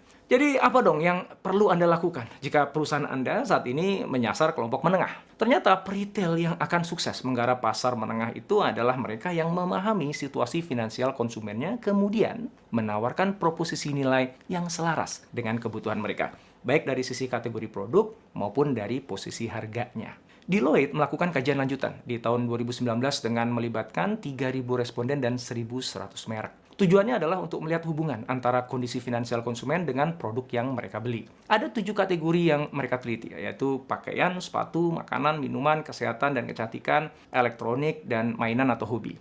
Mereka menemukan bahwa ketika kondisi finansial konsumen meningkat, maka belanja di semua kategori tersebut meningkat. Ya iyalah ya. Tapi, nah nih, yang paling signifikan meningkatnya adalah kategori pakaian, kesehatan dan kecantikan, elektronik, dan mainan atau hobi. Sementara ketika kondisi finansial turun, maka belanja pakaian yang paling mengalami penurunan, diikuti oleh belanja sepatu, minuman, dan elektronik. Sementara untuk kategori makanan, kesehatan dan kecantikan, serta mainan atau hobi, ternyata cenderung tidak berubah pola belanjanya. Dan ketika dilihat lebih dalam ke masing-masing kategori, brand dengan posisi penawaran harga yang seperti apa ya yang berhasil memenangkan dompet pelanggannya? Nah, Deloitte menemukan bahwa untuk kategori pakaian, ternyata fast fashion dan private label yang menawarkan value for money Oke, Yan, yang di kemudian cancel kan aman. videonya. Sementara Balik ke untuk PPT kategori lagi. sepatu, makanan, kesehatan dan kecantikan, merek. Ya, oke. Dari video ini, saya ya kan ingin menjelaskan kepada Anda, ya kan bahwa sebetulnya middle income trap itu adalah suatu hal yang nyata. Gitu. Coba teman-teman bisa lihat gitu kan, bagaimana banyak dari kalian yang berpikir untuk kuliah hanya sekedar mendapatkan pekerjaan. Padahal pekerjaan yang Anda dapatkan hanya dengan sekedar saja itu tidak akan menjamin kehidupan Anda selama puluhan tahun.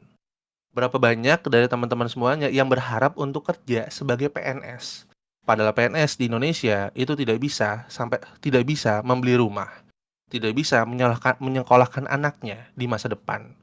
Jadi buat teman-teman semuanya, pahami bahwa resiko untuk hidup dewasa, resiko untuk mengambil pekerjaan, ya kan itu adalah adalah cara terbaik untuk berpikir bagaimana Anda nanti hidup. Central Business District itu berbagai macam pekerjaan dan berbagai macam jenisnya. Tolong diperjelas. Karena kalau Anda kerja jaga parkir atau Anda bekerjanya sebagai akuntan standar, sama aja. Gitu. Orang kelas menengah itu serba salah. Mereka tidak bisa mendapatkan bantuan dari pemerintah.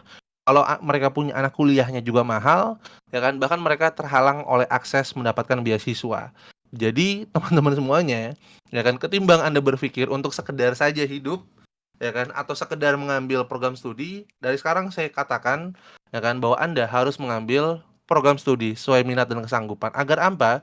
Anda memiliki prospek karir yang fleksibel di masa depan. Agar Anda punya kesiapan secara mental, psikologi, dan gagasan untuk mencapai kelas menengah atas. Itu sekarang kalau gaji Anda besok nih, ya kan, di bawah 10 juta, Anda nggak akan bisa beli apapun. Bahkan kemungkinan untuk menikah saja itu sangat sulit. Kayak itu. Jadi lebih baik teman-teman semuanya berpikir matang-matang terkait melihat keadaan ini. Kayak gitu. Oke, itu ya. Jadi jangan sampai kita besok terjebak ke dalam middle income trap. Karena gimana? Orang-orang kelas menengah bawah hidup bekerja untuk memenuhi kehidupannya. Ya kan? Sedangkan orang-orang kelas menengah yang kan bekerja untuk memenuhi gaya hidupnya. Sedangkan gaya hidup orang menengah atas ya kan dihidupi oleh prospek karirnya. Jadi kita harus bisa memilih bagaimana kita menempatkan hidup saat ini. gitu. Jadi, buat teman-teman semuanya yang sekedar ingin bekerja, apakah Anda hanya ingin bekerja untuk sekedar makan, ya kan? Anda hidup untuk makan atau makan untuk hidup? Pilihannya sederhana. Jadi, jangan pernah menganggap sepele, ya kan, prospek kalian kuliah ini, gitu. Geser.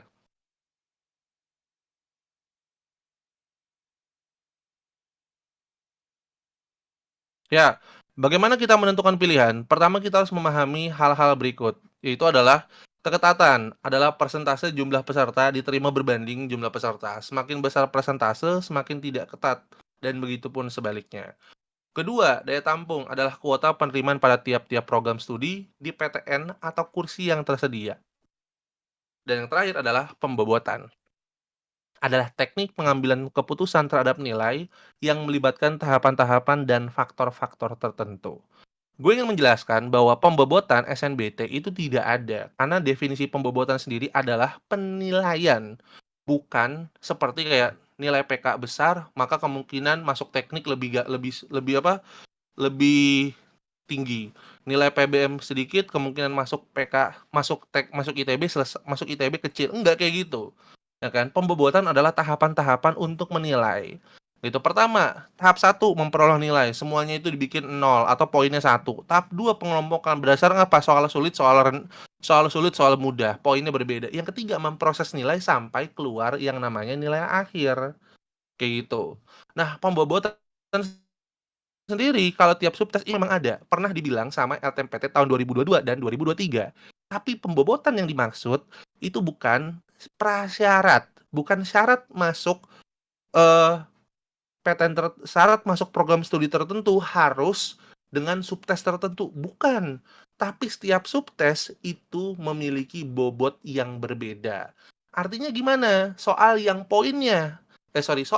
jumlah soalnya lebih banyak kayak 30 soal di PU, kemungkinan bobotnya per soal lebih kecil. Kemudian subtes yang soalnya lebih sedikit seperti PM, maka setiap soal bobotnya lebih besar. Kayak gitu. Makanya saya bilang PU sendiri ya kan dengan soal yang sangat banyak 30 soal, bobotnya itu kecil. Ya kan? Artinya apa? Nilainya kecil kayak gitu. Bukan berarti kalau lu pengen masuk misalnya nih, lu pengen masuk ilmu ekonomi UI, maka yang harus besar tuh PK dan PM. Ya nggak kayak gitu, Bro. Kalau nilai rata-rata lu kecil ya kecil aja. Sama kita salah miskonsepsi terkait bahwa penilaian rata-rata itu dibagi 7. Sedangkan pembobotan setiap subtes itu memiliki nilai yang berbeda sehingga nggak bisa dibagi 7. Kayak gitu. Nah, sekarang kita lihat beritanya. Geser, Gen.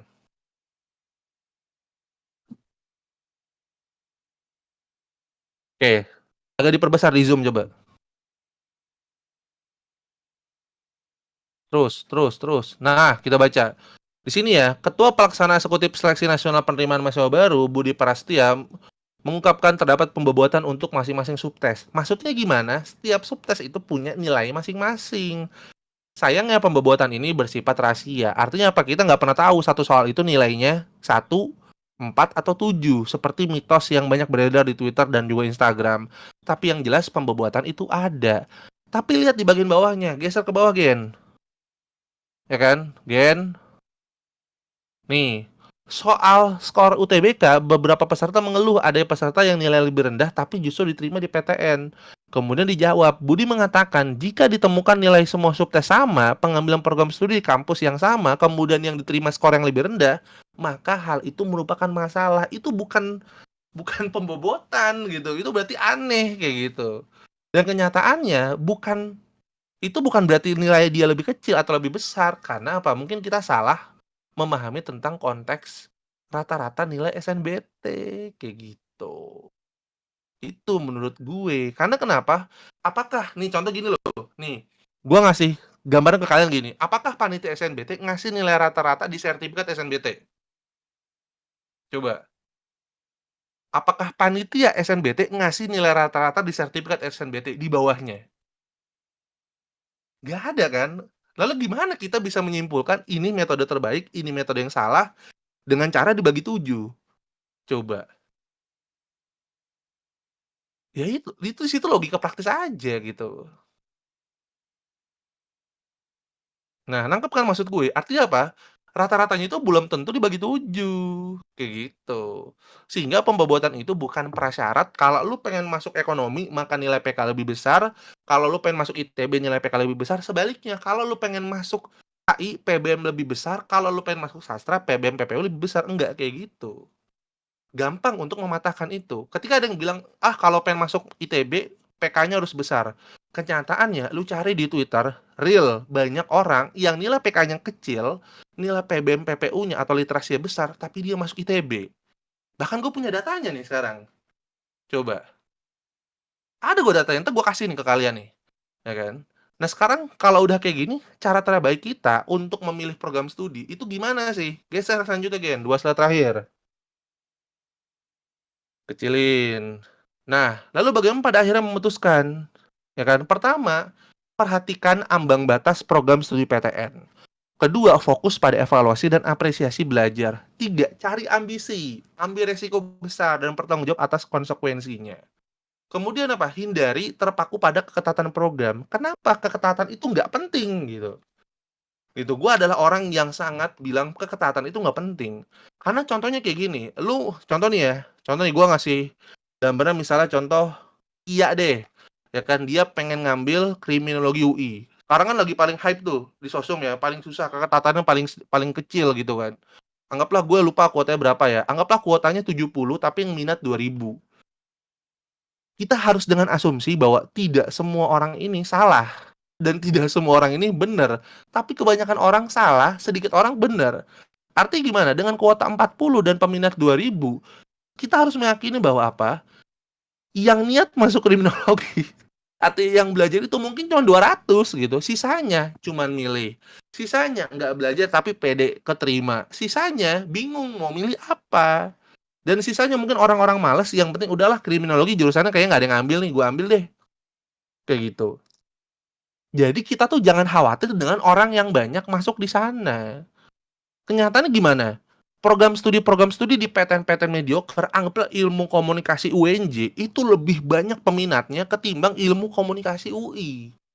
Apakah itu menjadi tolak ukur bahwa ilmu komunikasi UNJ lebih bagus dari ilmu komunikasi UI? Enggak, itu cuma masalah psikologis. Ya kan, orang akan beranggapan ilmu komunikasi di PTN yang kurang bagus atau tidak lebih bagus dari UI akan gampang masuknya. Padahal enggak, semakin banyak orang yang berpikir kayak gitu, semakin banyak orang yang ngelakuin. Gitu. Yang mikir kayak gitu bukan Anda doang, ribuan orang mikir kayak gitu. Gitu, makanya solusi terbaiknya ada di akhir. Belum. Nah, nah, itu ya kenapa gua nggak percaya pada keketatan. Kedua, memilih program studi dengan asumsi sepi peminat atau PTN mediocre. Dan menurunkan standar dan akhirnya apa? Belajarnya jadi stuck. Karena kenapa? Ya udahlah, PTN gue juga nggak bagus-bagus amat, gue nggak belajar. Siapa yang berani ngejamin sama gue? Ya kan, siapa nih yang berani ngejamin sama gue? Ya kan, kalau lu ngambil anggaplah Unsika, lu bakal lolos tahun ini. Nggak juga. Program PTN-PTN mediocre pun kayak Untir dan segala macam itu punya peminat kayak gitu. Jadi jangan salah gitu. Coba kayak tadi tuh yang gue baca. Ya kan, tetap nonton mentoring meskipun ngambil jurusan sesuai pilihan orang tua. Ya kan, berapa banyak juga orang yang ngambil jurusan karena apa? Yang penting dekat dari rumahnya. Atau berapa banyak orang yang ngambil jurusan dan PTN dengan asumsi semua PTN sama. Padahal banyak juga yang berpikiran 3 orang itu dia belajar bener-bener. Kayak gitu. Makanya apa? Gue akan merekomendasikan sebelah kiri. Kali ini sebelah kiri ini lebih positif dibanding sebelah kanan loh. Ya kan? Jadi apa? Perhatikan ambang batas, fokus pada evaluasi dan cari ambisi. Nah, kita lihat yang ketiga. Yang terakhir maksud gue. Slide terakhir. Nah, makanya gue lebih setuju tentang ambang atas, ambang tengah, dan ambang bawah. Gue jelasin. Dan yang mungkin yang ini ya, yang bawah itu adalah batas penyesalan. Ya, kita agak zoom nih. Ambang batas adalah nilai paling tinggi yang kita ketahui dari program studi tersebut. Ambang batas bawah adalah nilai paling rendah yang kita ketahui dari program studi tersebut. Untuk mencari aman, kita ada di mana? Ya, cari batas tengahnya. Gitu. Ini di alternatifnya semuanya udah diperbarui. Gitu. Contoh kita lihat di sini, kriminologi UI ambang batasnya 690. Ini bukan berarti paling atas 690 loh. Ini yang gue tahu. Ya kan? Yang gue cari tahu di mana? Di Twitter. Nah, ambang batas bawahnya 677, berarti amannya di mana? 680. Psikologi UGM 790, paling bawahnya 680. Maka cari batas tengahnya berapa? 700. Matematika ITB 764, tengahnya 700, bawahnya 675. Nah, sekarang kita zoom ke grafik gitu, nilai nasional tahun lalu. Kita lihat coba. Zoom ke grafik. Nih, ini nilai nasional SNBT 3 tahun terakhir. Kita bisa lihat yang hijau itu dengan asumsi rasionya adalah 700 ke atas. Nilai ambang batas minimal menengah yang keterima itu 500 ya kan sampai 600, dan sisanya adalah 400 ke bawah. Coba lu bayangin, kenyataannya 50% orang yang ikut SNBT nggak belajar. Makanya nilai di bawah 500, coba kebayangin. Tuh. Ya kan, jadi menjadi kelas menengah di SNBT itu lebih baik kalau pikir-pikir. Maksudnya apa? Kelas menengah dalam konteks nilainya. Kayak gitu. Kok tahu, Bang? Lah, data ini dikeluarin kok. Inilah Anda tidak pernah memantau kanal-kanal yang official.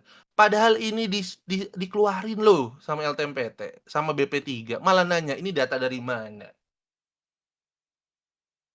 Ya Allah. Saya kadang kalau lagi kayak gini pengen ngehela napas, tapi saya ingat Anda adik saya. Ya kan? Moga-moga aja keterima nanti ya. Gitu. Jadi akhirnya bebannya Anda bawa sendiri. Kayak gitu. Gitu. Kita zoom keluar. Nih, sekarang coba ya, sorry. Nih, gue bagiin datanya ya. Sekarang gue yang itu. Coba bentar ya. Gen, nih. Coba lu tampilin data ini nih. Nih, gue naruh file ya. Tuh, new data PTN 2024. Ini semua nilai data yang kita masukin ke tryout Alternativa, semua PTN. Gitu, berdasarkan data organik. Quick on lah anggapnya kayak gitu. Tuh Gen, ada Gen di kolom chat. Ya, TO ganti soalnya full semua. Ini berdasarkan exit poll orang yang keterima SNBT tahun lalu. Kayak gitu ya.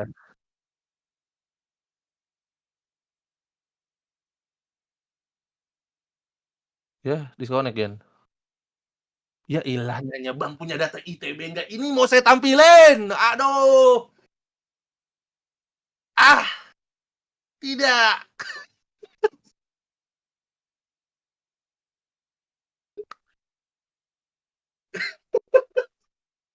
Gen, cari Gen, itu Gen. ITB Gen, coba Gen. ITB Gen.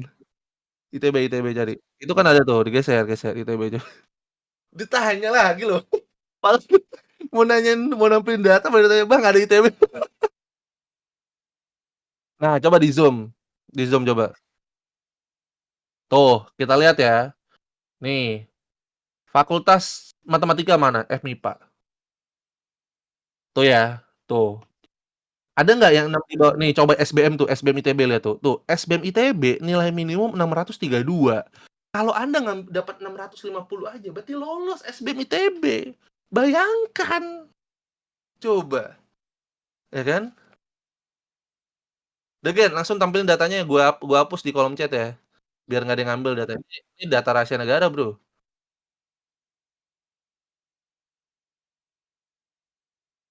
Ya, udah saya hapus ya. Ya Allah, nanya Bang undi hukum segala macam. Ini nanti dikasih kayak gitu.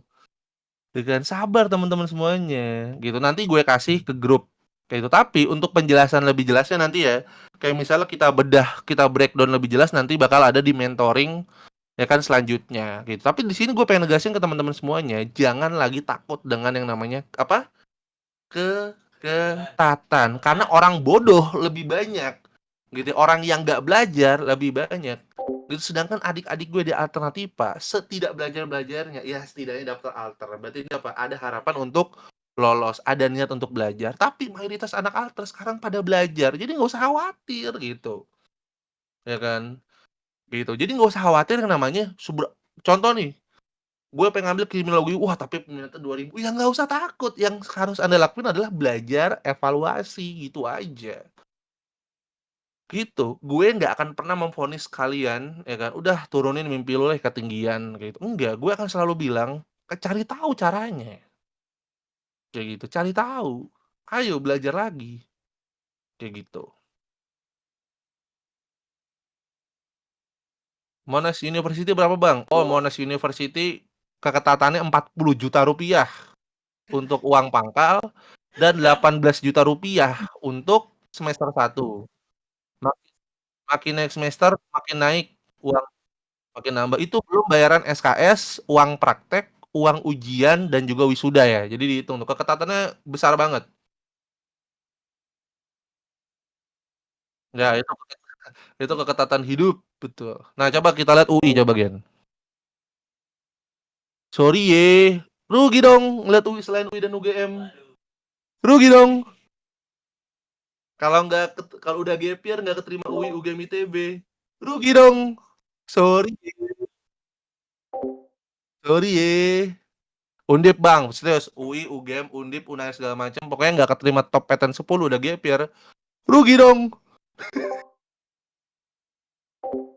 Mana UI, bro? Coba di zoom, di zoom.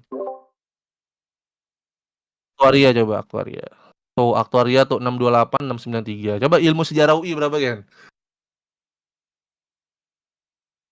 Coba. Ya depannya ilmu dong, Gen.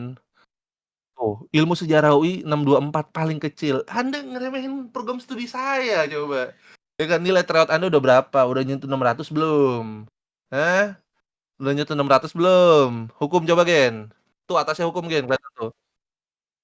Nah, 648 tuh. Makanya kemarin si Abong nilainya 670 lolos. Kayak gitu. Psikologi UI berapa coba lihat?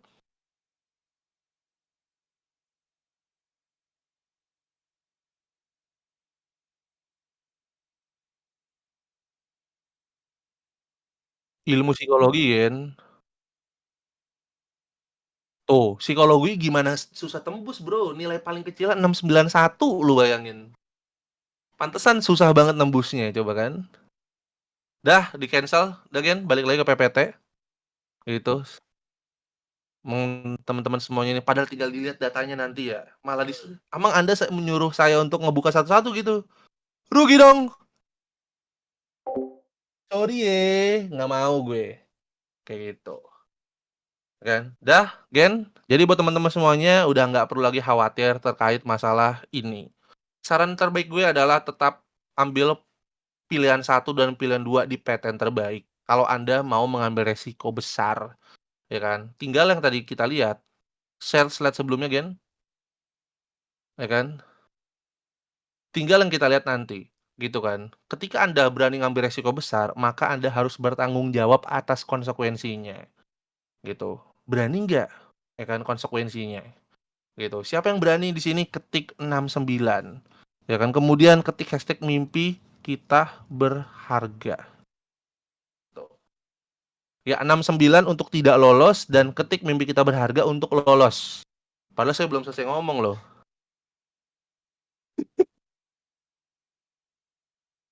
Oke. Ya, Gen, sambil YouTube buka logo itu, Gen, apa? Di stop dulu rekaman Zoom-nya, nggak apa-apa. Ya, sekarang kita buka ini aja dulu.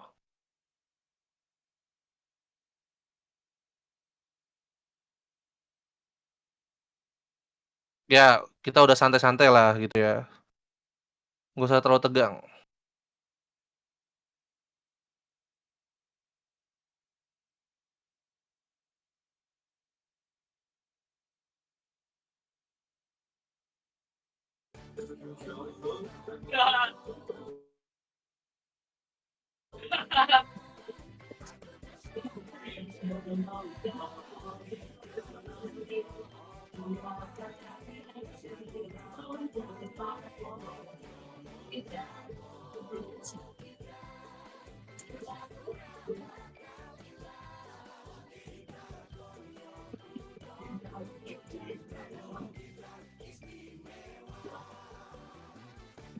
Yang mau, ayo, biar satu putaran SNBT, betul nggak? Nggak perlu ikut mandiri, betul? Satu putaran, satu putaran.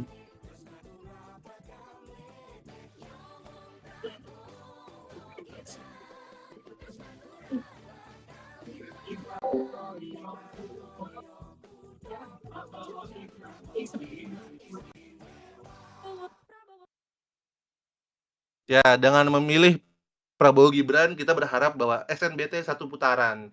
Nggak perlu lagi tuh, apa, ikut putaran kedua di ujian mandiri. Betul nggak, teman-teman semuanya? Betul nggak? Ya, padahal pejuang gap year loh, tapi tidak mendukung Pak Prabowo. Bingung kita juga. Ya, ada yang mau tanya sekarang saat ini? Yuk, kita buka open discussion. Silahkan tiga penanya sebelum saya cabut. Silahkan Genteng milih.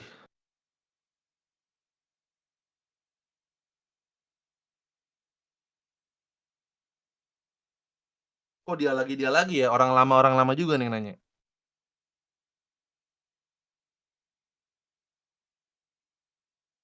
Ya, satu lagi.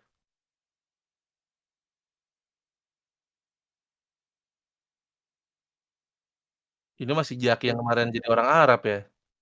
Udah cukup yuk. Yuk ke Jaki dulu deh.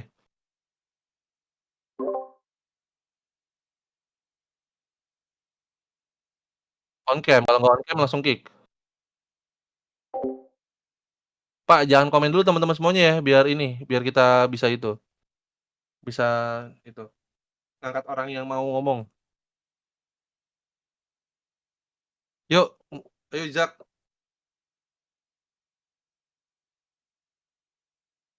Nggak ada suaranya Zak.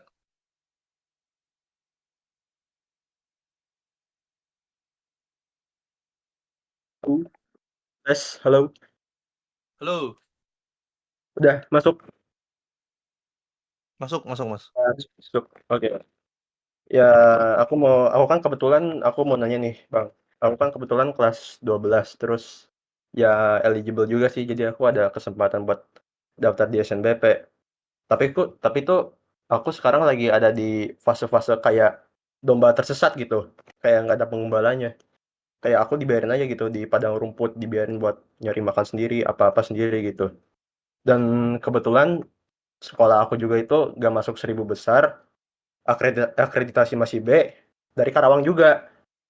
Ibarat tuh sekolah aku tuh kayak misal ada orang yang punya back burner.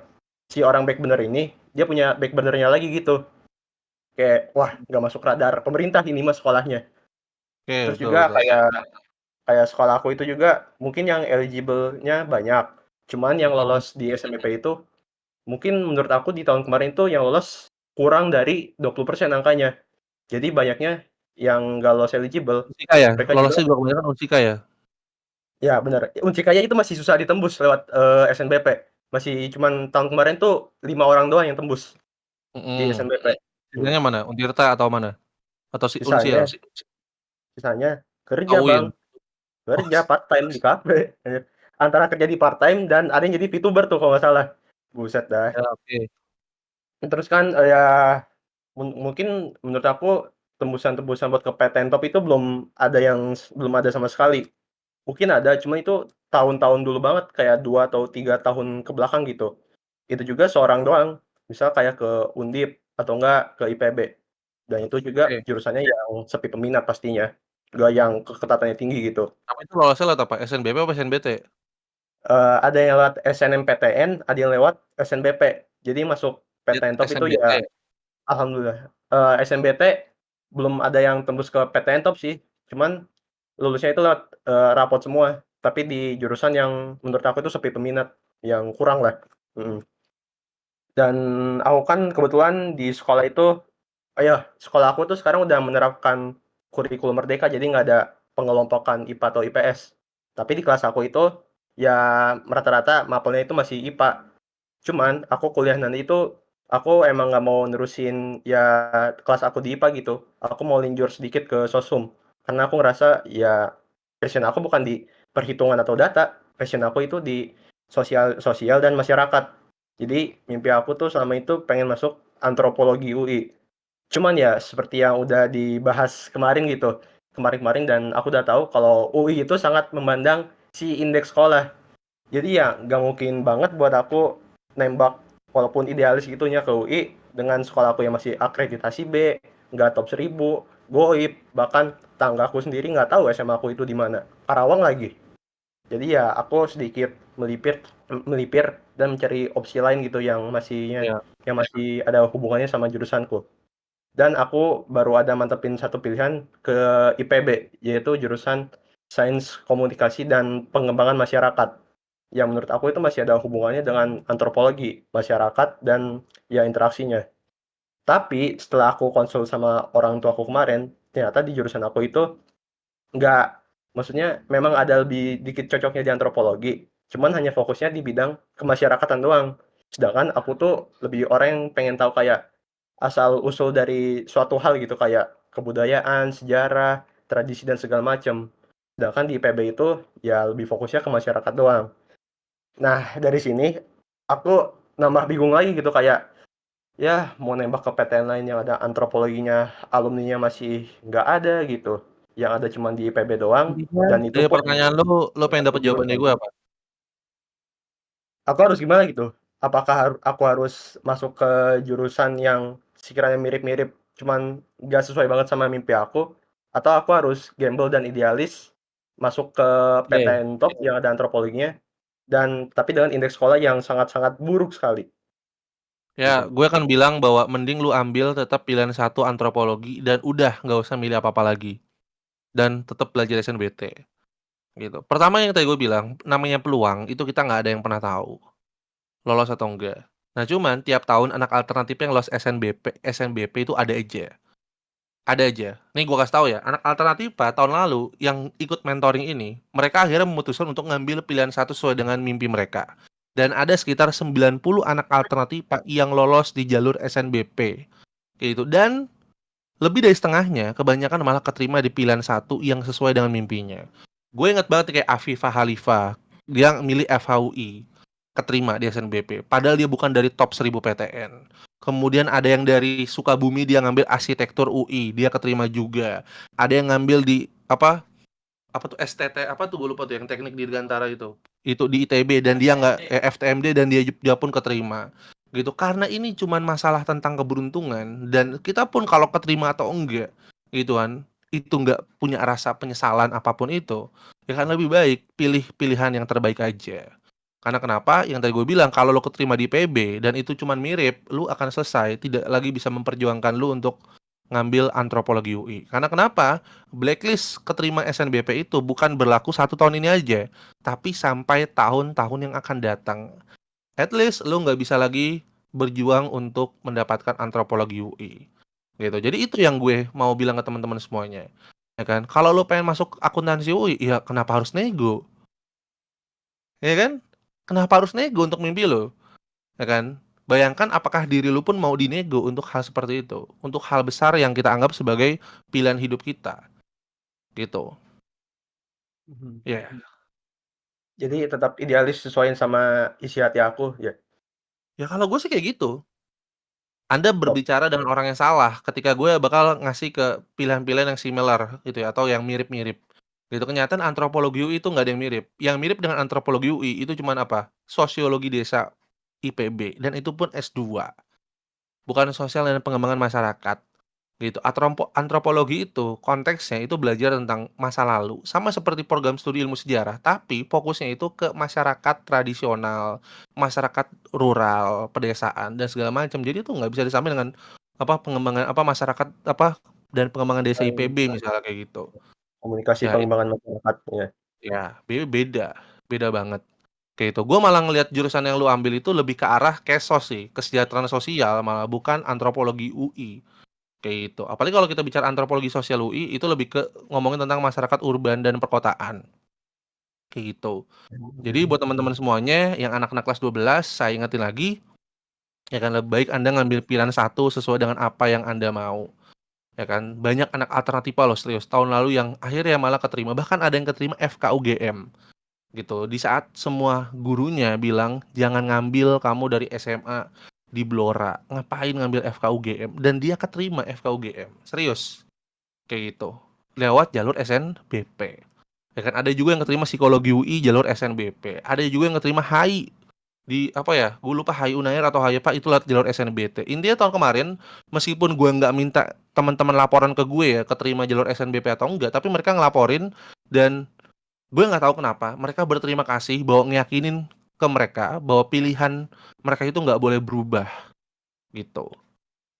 Dan kalau kita bicara masalah peluang, lu beruntung karena banyak dari teman-teman lu nggak bisa ngambil peluang seperti lu, ya kan? Jadi untuk apa kita menyanyiakan peluang kita, ya kan, dengan menurunkan standar, ya kan, dengan menggeser pilihan, gitu. Sedangkan sebetulnya perjuangan itu bukan di SNBP, perjuangan itu di SNBT, teman-teman semuanya.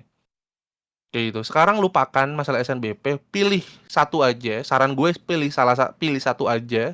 Ya kan, Bismillahirrohmanirrohim. Puji Tuhan, semoga keterima. Setelah itu balik belajar SNBT. Idealisme adalah privilege paling mewah yang dimiliki oleh seorang pemuda. Jadi kalau kita aja nggak punya idealisme, lalu kita bicara apa tentang ketegasan? Kita nggak lagi berhak bicara tentang mimpi. Dan kita tidak lagi berhak meyakinkan orang untuk tertidur dan bermimpi. Ingat teman-teman semuanya, ya kan, dengan kita bermimpi, kita bisa jadi apapun. Oke, itu aja Zaki ya. Ya, bahkan di SNBT aja saya nggak ada pilihan IPB sama sekali. Dia beneran di Ya iya, antropologi. ngapain? Lah terus ngapain kalau gitu? Wih, gua aja nih ya, gua nih tahun 2016 ketika gua keterima eligible, saya itu sorry, gue memang eligible peringkat 2 karena gue memang paralel peringkat 2 di sekolah. Ya kan? Gue nggak pernah berubah. Pilihan pertama gue ilmu sejarah UI, pilihan kedua gue filsafat. Tapi tahun lalu gue bisa milih 3 tahunan gue dulu. Pilihan ketiga sastra Indo. Di SNBT gue pun milih hal yang sama, nggak berubah sama sekali. Pilihan pertama itu sejarah UI, pilihan kedua filsafat, ketiga sastra Indo. Baru di SIMAK UI gue berubah karena pilihan cuma 2. Di SIMAK UI gue milihnya apa? Ilmu sejarah UI sama sastra Indonesia UI. Gue melupakan filsafat di SIMAK. Oke, tapi gue lolos di mana? Di SNBP, di SBMPTN alias SNBT lah kalau tahun ini. Gitu, dan nggak pernah menyesal. Gue dulu ngerasa gini, ya udah, gue milih ini, yakin ini, karena kenapa? Kalau gue neko-neko untuk hidup gue sendiri, ya gue nggak berhak untuk berjuang lagi gitu. Karena selama ini gue neko-neko untuk diri gue sendiri. Gitu. Jadi apa? Itu bukan segalanya, betul. Ya kan, nggak lolos eligible Anda bukan bodoh, dan kalau nggak keterima lewat SNBP bukan berarti Anda tidak berguna. Enggak, itu cuma masalah pilihan aja, dan kita memang dibatasi oleh kuota. Udah, selesai. Sesederhana itu. Ya kan? Tapi yang tadi gue bilang, kalau kita bicara tentang mana yang bisa kita lebih nilai masuk akal, mana yang masih kita bisa rubah, ya kan? Mana yang masih kita bisa perjuangkan, yaitu jalur tulis. Gitu. Bahkan nih kalau teman-teman semua besok mau ikut ujian mandiri, gue cuma ngerekomendasiin 2 aja. SIMAK UI, UTUL UGM, itu hal yang paling realistis yang bisa kalian lakuin. Maksimal keluar uang berapa? 1 juta atau 750.000 ketimbang Anda ikut jalur gacha nilai SNBT.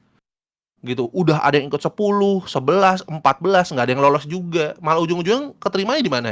Jalur SNBT, jalur nilai SNBT yang itu harus harus pakai UKT dan juga uang pembangunan puluhan juta.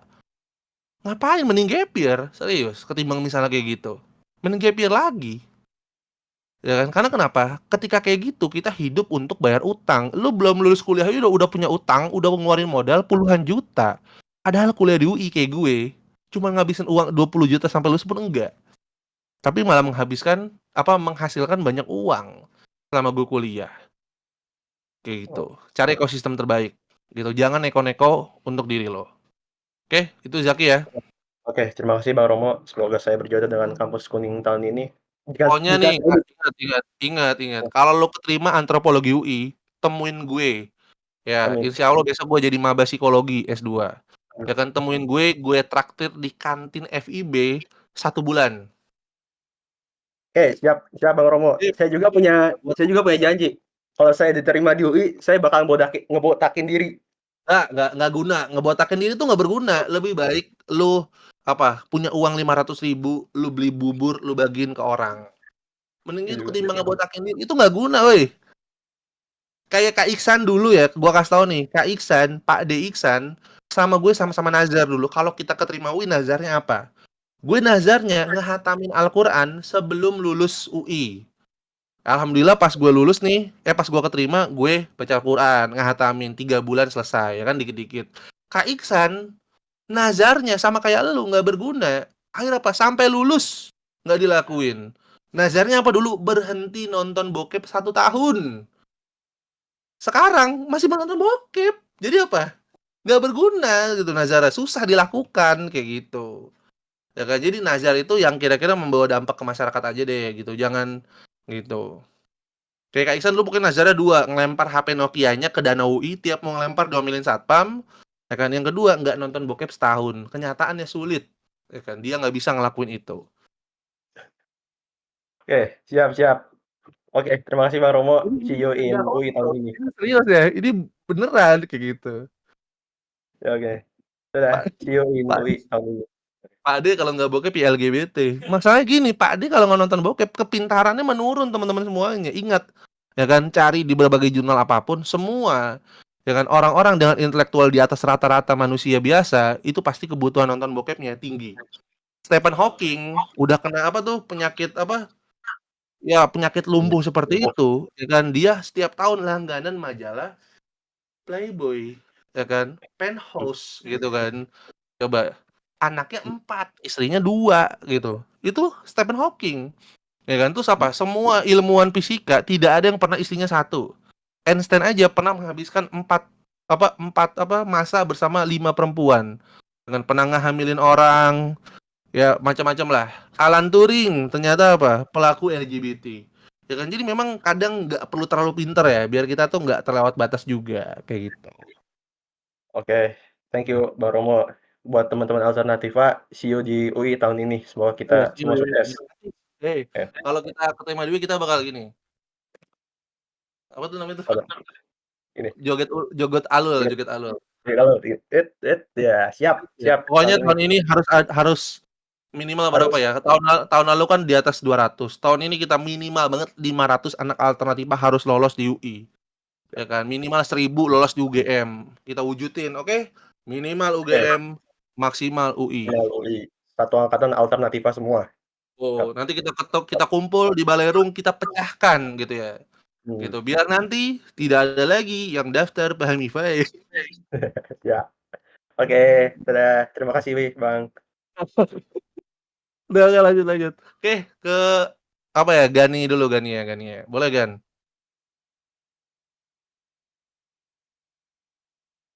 Robohkan Balerung Halo gitu. Kak. Ya, halo Kak. Sore. Kenalin dulu, sebelumnya aku Gani. Aku mau 3 pertanyaan, tapi sebelum itu aku mau ceritain latar belakang dulu. Jadi Boleh. aku tuh latar belakangnya adalah dari pondok pesantren yang tidak ada SMA-nya, tidak menyediakan pendidikan SMA. Jadi pendidikan SMA secara akademik tidak ada. Nah, jadi tidak ada rapor, tidak ada apa-apa, sehingga hanya ijazah paket C. Ya, saya tidak bisa daftar SNMBP tentunya, dan all in SNMBT. Nah, saya berasal dari keluarga yang menengah tapi hampir ke bawah gitu loh. Sehingga untuk kuliah tahun ini saya itu sebenarnya wajib kedinasan. Kalaupun mau PTN-nya itu pun seharusnya yang diutamakan yang UKT-nya rendah gitu loh. Jadi UKT-nya rendah. Tapi aku sendiri dari hati survei cari jurusan yang tadi kan Abang kasih insight ya, apa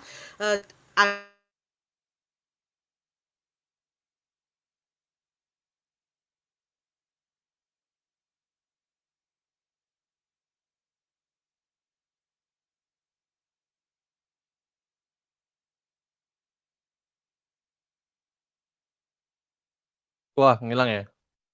Genta, halo Gen, Neng, ke stack Gen. Ya, gue paham apa yang diomongin sama si Gani. Pertama gue akan ngejelasin ya kan bahwa anak Alternativa yang dari pesantren dan dia tidak mendapatkan pendidikan formal itu banyak yang lolos. Yang paling gue ingat adalah seorang Sandy. Ya kan, Sandy apa gue lupa namanya. Sandy Permana lah, gue ingat. Sandy Permana. Ya kan, Sandy Nurul Akmal ya maksud gue gitu. Sandy Nurul Akmal yang keterima stay ITB. Ya kan, kemarin gue juga sempat mau ngasih video podcast sama dia. Kali ini janji deh gue share aja di kolom komentar ya podcast gue sama Sandy Permana yang kita unlisted kayak gitu. Dia ngejelasin secara jelas gitu kan, gimana proses dia ya kan keterima di ITB, gimana cara dia belajar, gimana cara dia ngelola emosi dan gimana caranya ya kan dia bentar ya. Gen, videonya namanya apa, Gen? Oh, nih lulusan pakai C lolos TITB kayak gitu. Kita setelin Gen videonya ya. Gitu. Nih kita setelin video 3 menitnya ada nih. Mau di share, mau ditampilin apa nggak? Kayaknya anak-anak nggak ada yang tertarik Gen, nggak usah kali ya? Oh nggak usah lah, nggak usah lah, nggak usah lah, nggak usah lah, nggak usah. Halo semua, kenalin nama gue Sandy Nuba Ahmad. Gue lulusan pondok yang ngabis bersama Alternativa buat STM ITB 23. Mungkin ya gue tahu gitu, kalau misalnya hal ini tuh kedengaran mustahil gitu buat gue. Apalagi ya gue lulusan pondok dan di pondok pun gak ada pelajaran matematika, gak ada pelajaran SMA gitu. Tapi gue yakin gitu, karena semua manusia tuh buat punya kesempatan buat ngejar impian masing-masing gitu. Contohnya, ini contoh yang sering gue ceritain ke menti-menti gue, ke teman-teman gue gitu, yang sering sharing gitu. Contohnya ketika kita belajar berjalan ketika bayi gitu kan. Ketika kita belajar berjalan ketika bayi gitu, kita nggak peduli gitu. Kalau misalnya kita gagal, ya tuh paling nangis, tapi akhirnya kita jalan lagi gitu, belajar lagi terus berulang sampai bisa gitu.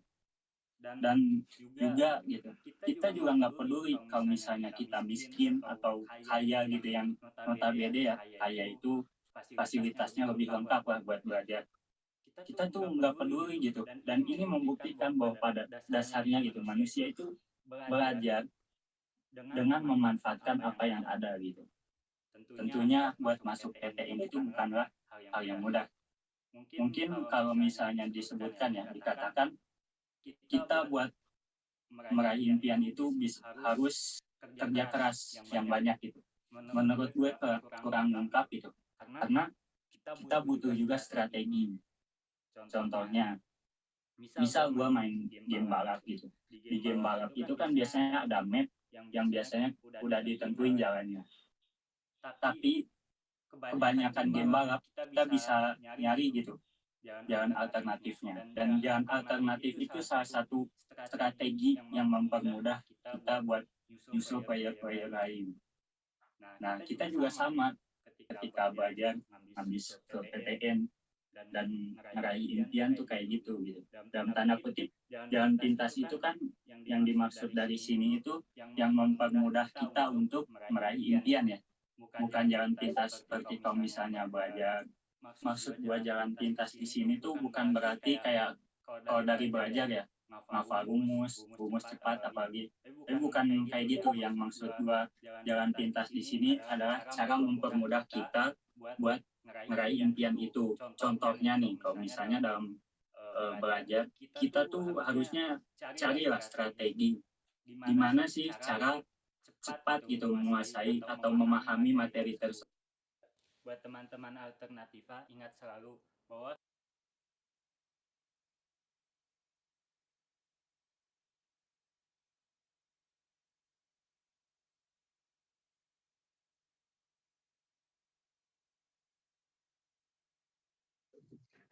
Romo masih mute, Romo. Ya, nanti gue kasih aja linknya, ya kan? Itu kita ada podcast kurang lebih 1,5 jam. Itu Sandy ngobrolin, ya kan, tentang kehidupan dia itu seperti apa, cara belajar gimana itu lengkap, kayak gitu bareng Rafli, kayak gitu, ya kan? Yang gue inget dari Sandy adalah misalnya tentang kemiskinan lah. Gitu Sandy ini, ya kan? Sandy ini, ya kan, hidup dari sumbangan masjid. Dia cerita sama gue kayak gitu. Terutama ketika bokapnya meninggal. Jadi setiap bulan itu dia hidup dari sumbangan masjid. Dari Dari zakat. Ya pokoknya dari pemberian orang lah. Karena ibunya waktu itu masih ibu rumah tangga. Ya kan? Akhirnya dia ikut pakai C. Ya kan? Dan dia akhirnya belajar di Alternativa di bulan Januari waktu itu. Ya kan? Yang paling gue inget kata-kata dia pas di markas waktu itu adalah, ya gue ngapain gue khawatir sama diri gue gitu. Toh diri gue sudah mengkhawatirkan. Hidup gue juga udah kayak gini kok. Ya kan? Jadi gua nggak perlu lagi takut untuk hari esok, gua nggak perlu lagi takut untuk gagal. Karena hidup gue pun sekarang kan gagal untuk sebagian besar orang. Ya makanya yang gue bilang, untuk orang-orang seperti kita, gue pun dulu miskin teman-teman semuanya. Hidup, ya kan? Hidup dengan ya sekamar bertiga lo bayangin. Lah kalau gue takut gagal, untuk apa orang hidup gue udah gagal kok? Gitu kan. Tapi apa? Ya harus ngambil resiko, harus berani. Ya kan? Kita tuh harus bisa terbiasa untuk tidak kecewa. Untuk orang-orang menengah dan orang-orang susah itu harus terbiasa untuk tidak kecewa. Karena kenapa? Untuk apa kecewa gitu kan? Emang hidup kita udah nggak mengecewakan. Makanya gue liat Sandy waktu itu kan, ya belajar teratur, laporan juga sama gue gitu, nggak gue sih yang gue tahu tuh nggak pernah nggak ngerjain iDrop kayak gitu kan. Jadi untuk apa kayak itu kecewa? Dan Sandy waktu itu bilang, ya udah gue bakal ngambil pilihan terbaik bang gitu. Menurut lu gimana? Masih ada chatnya gue kayak gitu. Ya kan, dan dia buktiin sendiri gitu. Ya kan, dengan konsistensi, nggak perlu ada rasa takut, tidak perlu ada keraguan, flat emosional, ya kan, Sandy bisa ngelewatin itu semua. Gitu. Nanti gue kasih aja. Ya kan kayak gitu. Dan dia keterima lewat jalur SNBT dan sekarang KIPK gitu. Jadi mau kalian sekarang apa miskin atau enggak, ya kan itu semua terkait kalian tuh punya rasa bosan atau enggak sih? Lu bosan enggak dengan kehidupan lu yang sekarang? Hmm? Ya, bosan enggak? Lah, masih ada yang nanya flat emosional itu seperti apa? Ya flat emosional sederhananya adalah ya kan, lu nggak perlu lagi ngerasa ngerasa takut, nggak perlu lagi ngerasa lu itu salah, nggak perlu lagi ngerasa ya kan bahwa ada hal yang lu perlu banggain. Enggak, kita berproses aja, flat aja kayak gitu. Kita nggak perlu nunjukin ekspresi apapun. Yang kita tahu adalah kita tetap harus berproses. Nilai jelek nggak usah sedih, itu flat emosional. Ya kan? Nilai bagus jangan terlalu bangga, itu flat emosional. Karena kenapa? Ketika nilai jelek dan lu sedih, untuk apa? Nilai lu udah jelek kok. Itu nggak akan ngobatin apapun, bener nggak? Nggak akan, itu nggak akan merubah apapun. Tapi ketika nilai lu udah bagus dan lu jumawa, lu nggak akan pernah melihat diri lu lagi, nggak ada lagi evaluasi, lu akan masuk ke dalam kekeliruan, itu fatal banget. Itulah kenapa kita disuruh untuk bijaksana. Itu adalah flat emosional. Bijaksana. Bijak. Gitu. Jangan pernah sombong, tapi jangan pernah merendahkan diri kita sendiri. Paham gak maksud gue? Itulah flat emosional. Kita jangan memvonis diri kita gagal dan kita tidak perlu sombong ketika kita mencapai tujuan kita. Karena kenapa? Manusia tempatnya salah. Kita sering keliru. Jadi untuk apa kita membanggakan sesuatu atau kita merendahkan sesuatu? Itu aja. Gitu ya buat Gani kayak gitu. Jadi buat teman-teman semuanya sekarang anak-anak pesantren boarding school yang nggak pernah ngerasain itu semua. Buat anak-anak pekece yang sekarang masih berjuang. Buat anak-anak gapir yang sekarang masih punya impian. Gue rasa mimpi kalian itu nggak lama lagi terwujud. Ya kan? Sekarang yang kalian perlu adalah ya kan tidak berhenti. Itu aja. Oke, terakhir dari Aspa. Agak sedih Cok kalau ngomongin masalah ini tuh. Oke, nyala kedengeran Bang? Tapi sedikit deh, gue pengen cerita. Ya kan? Gue itu sering pakai kacamata hitam teman-teman semuanya. Ya kan? Di jalan dimanapun itu naik motor, gue sering banget pakai kacamata hitam. Tahu nggak kenapa gue sering pakai itu? Bukan karena gue takut matahari, agar orang nggak tahu kalau gue lagi nangis di jalan. Gitu. Agar orang nggak tahu kalau gue lagi nangis di jalan kayak gitu. Ya kan? Agar orang nggak tahu gitu seberapa kosong mata gue ketika gue lagi berpikir.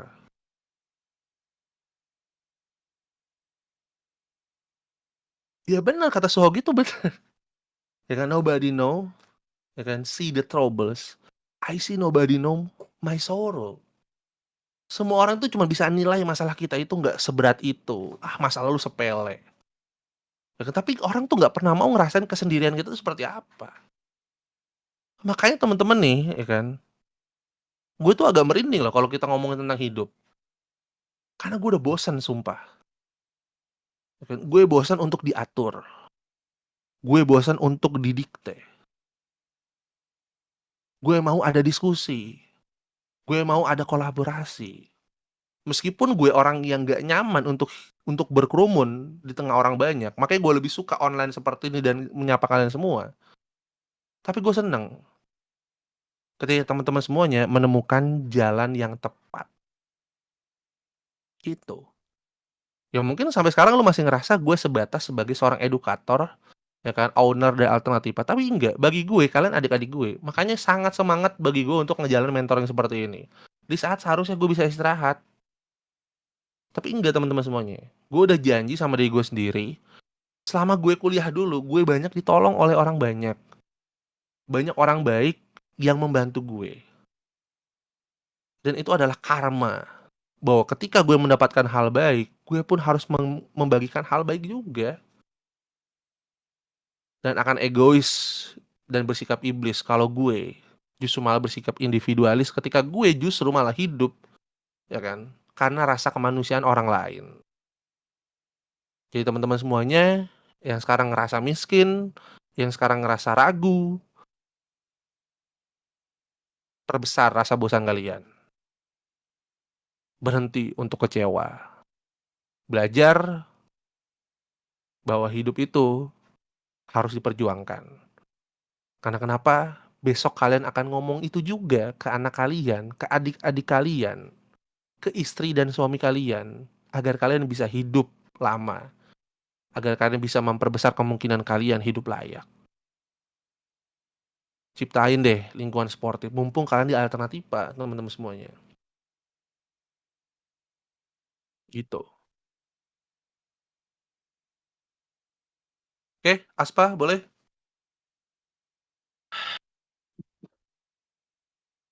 Oke, teman-teman semuanya, Bang Romo, perkenalkan nama saya Asfa, angkatan 2024, saya kelas 12 tahun ini. Singkat saja yang ingin saya tanyakan hari ini, sebelumnya mungkin saya sedikit kudet ya Bang mengenai apa yang sebenarnya terjadi. Maksudnya kayaknya ini pertanyaan saya nih pasti ada tiap tahun, yaitu mengenai apakah benar ada PTN yang tidak mau dijadikan pilihan kedua. Dan kalau misalnya PTN impian kita itu adalah sama-sama PTN yang tidak mau dijadikan pilihan kedua, bagaimana itu solusinya? Udah mungkin begitu aja Bang Romo. Ya, makasih. Jawabannya singkat, apakah pernah ada press release bahwa UI tidak mau jadi pilihan kedua? Ya kan? Apakah pernah ada berita resmi terkait itu? Ya kan? Dan siapa yang berbicara? Itu karena kayak kemarin pun hoax itu gede banget.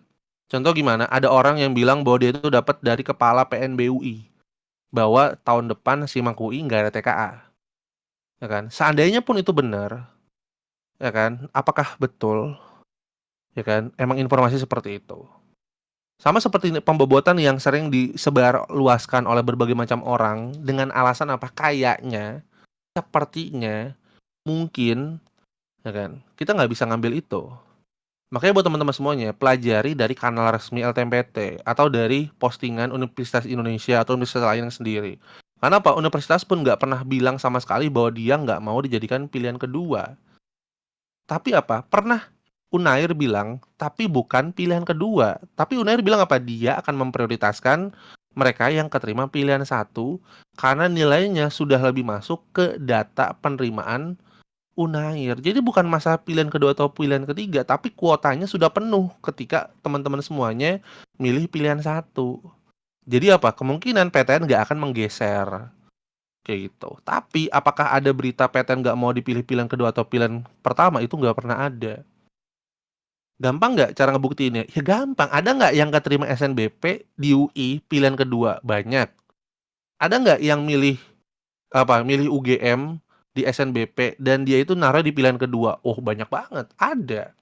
Jadi ketika kita ngelakuin pembuktian terbalik, mitos-mitos itu tuh sebetulnya udah terpatahkan.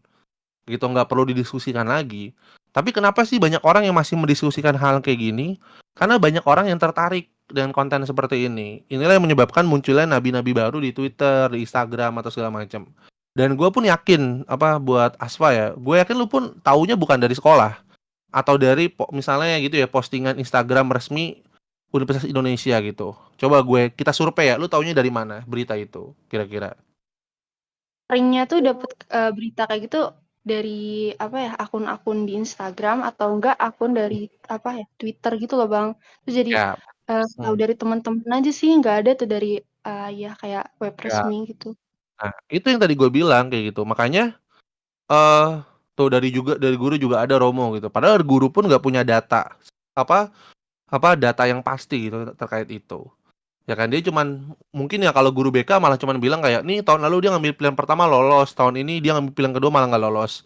Ya kan sedangkan baik lagi gitu kan peluang seperti itu bukan diciptakan oleh pilihan satu atau pilihan dua, tapi kebetulan keterima aja gitu. Yang tadi gue bilang gampang membuktikannya. Kalau memang PTN itu nggak mau di nomor dua kan, tapi kenapa banyak PTN di SNBP yang menerima ketika dia dijadikan pilihan kedua? Nah, itu sebetulnya untuk mematahkan sebuah teori itu gampangnya cari negasinya, kayak gitu.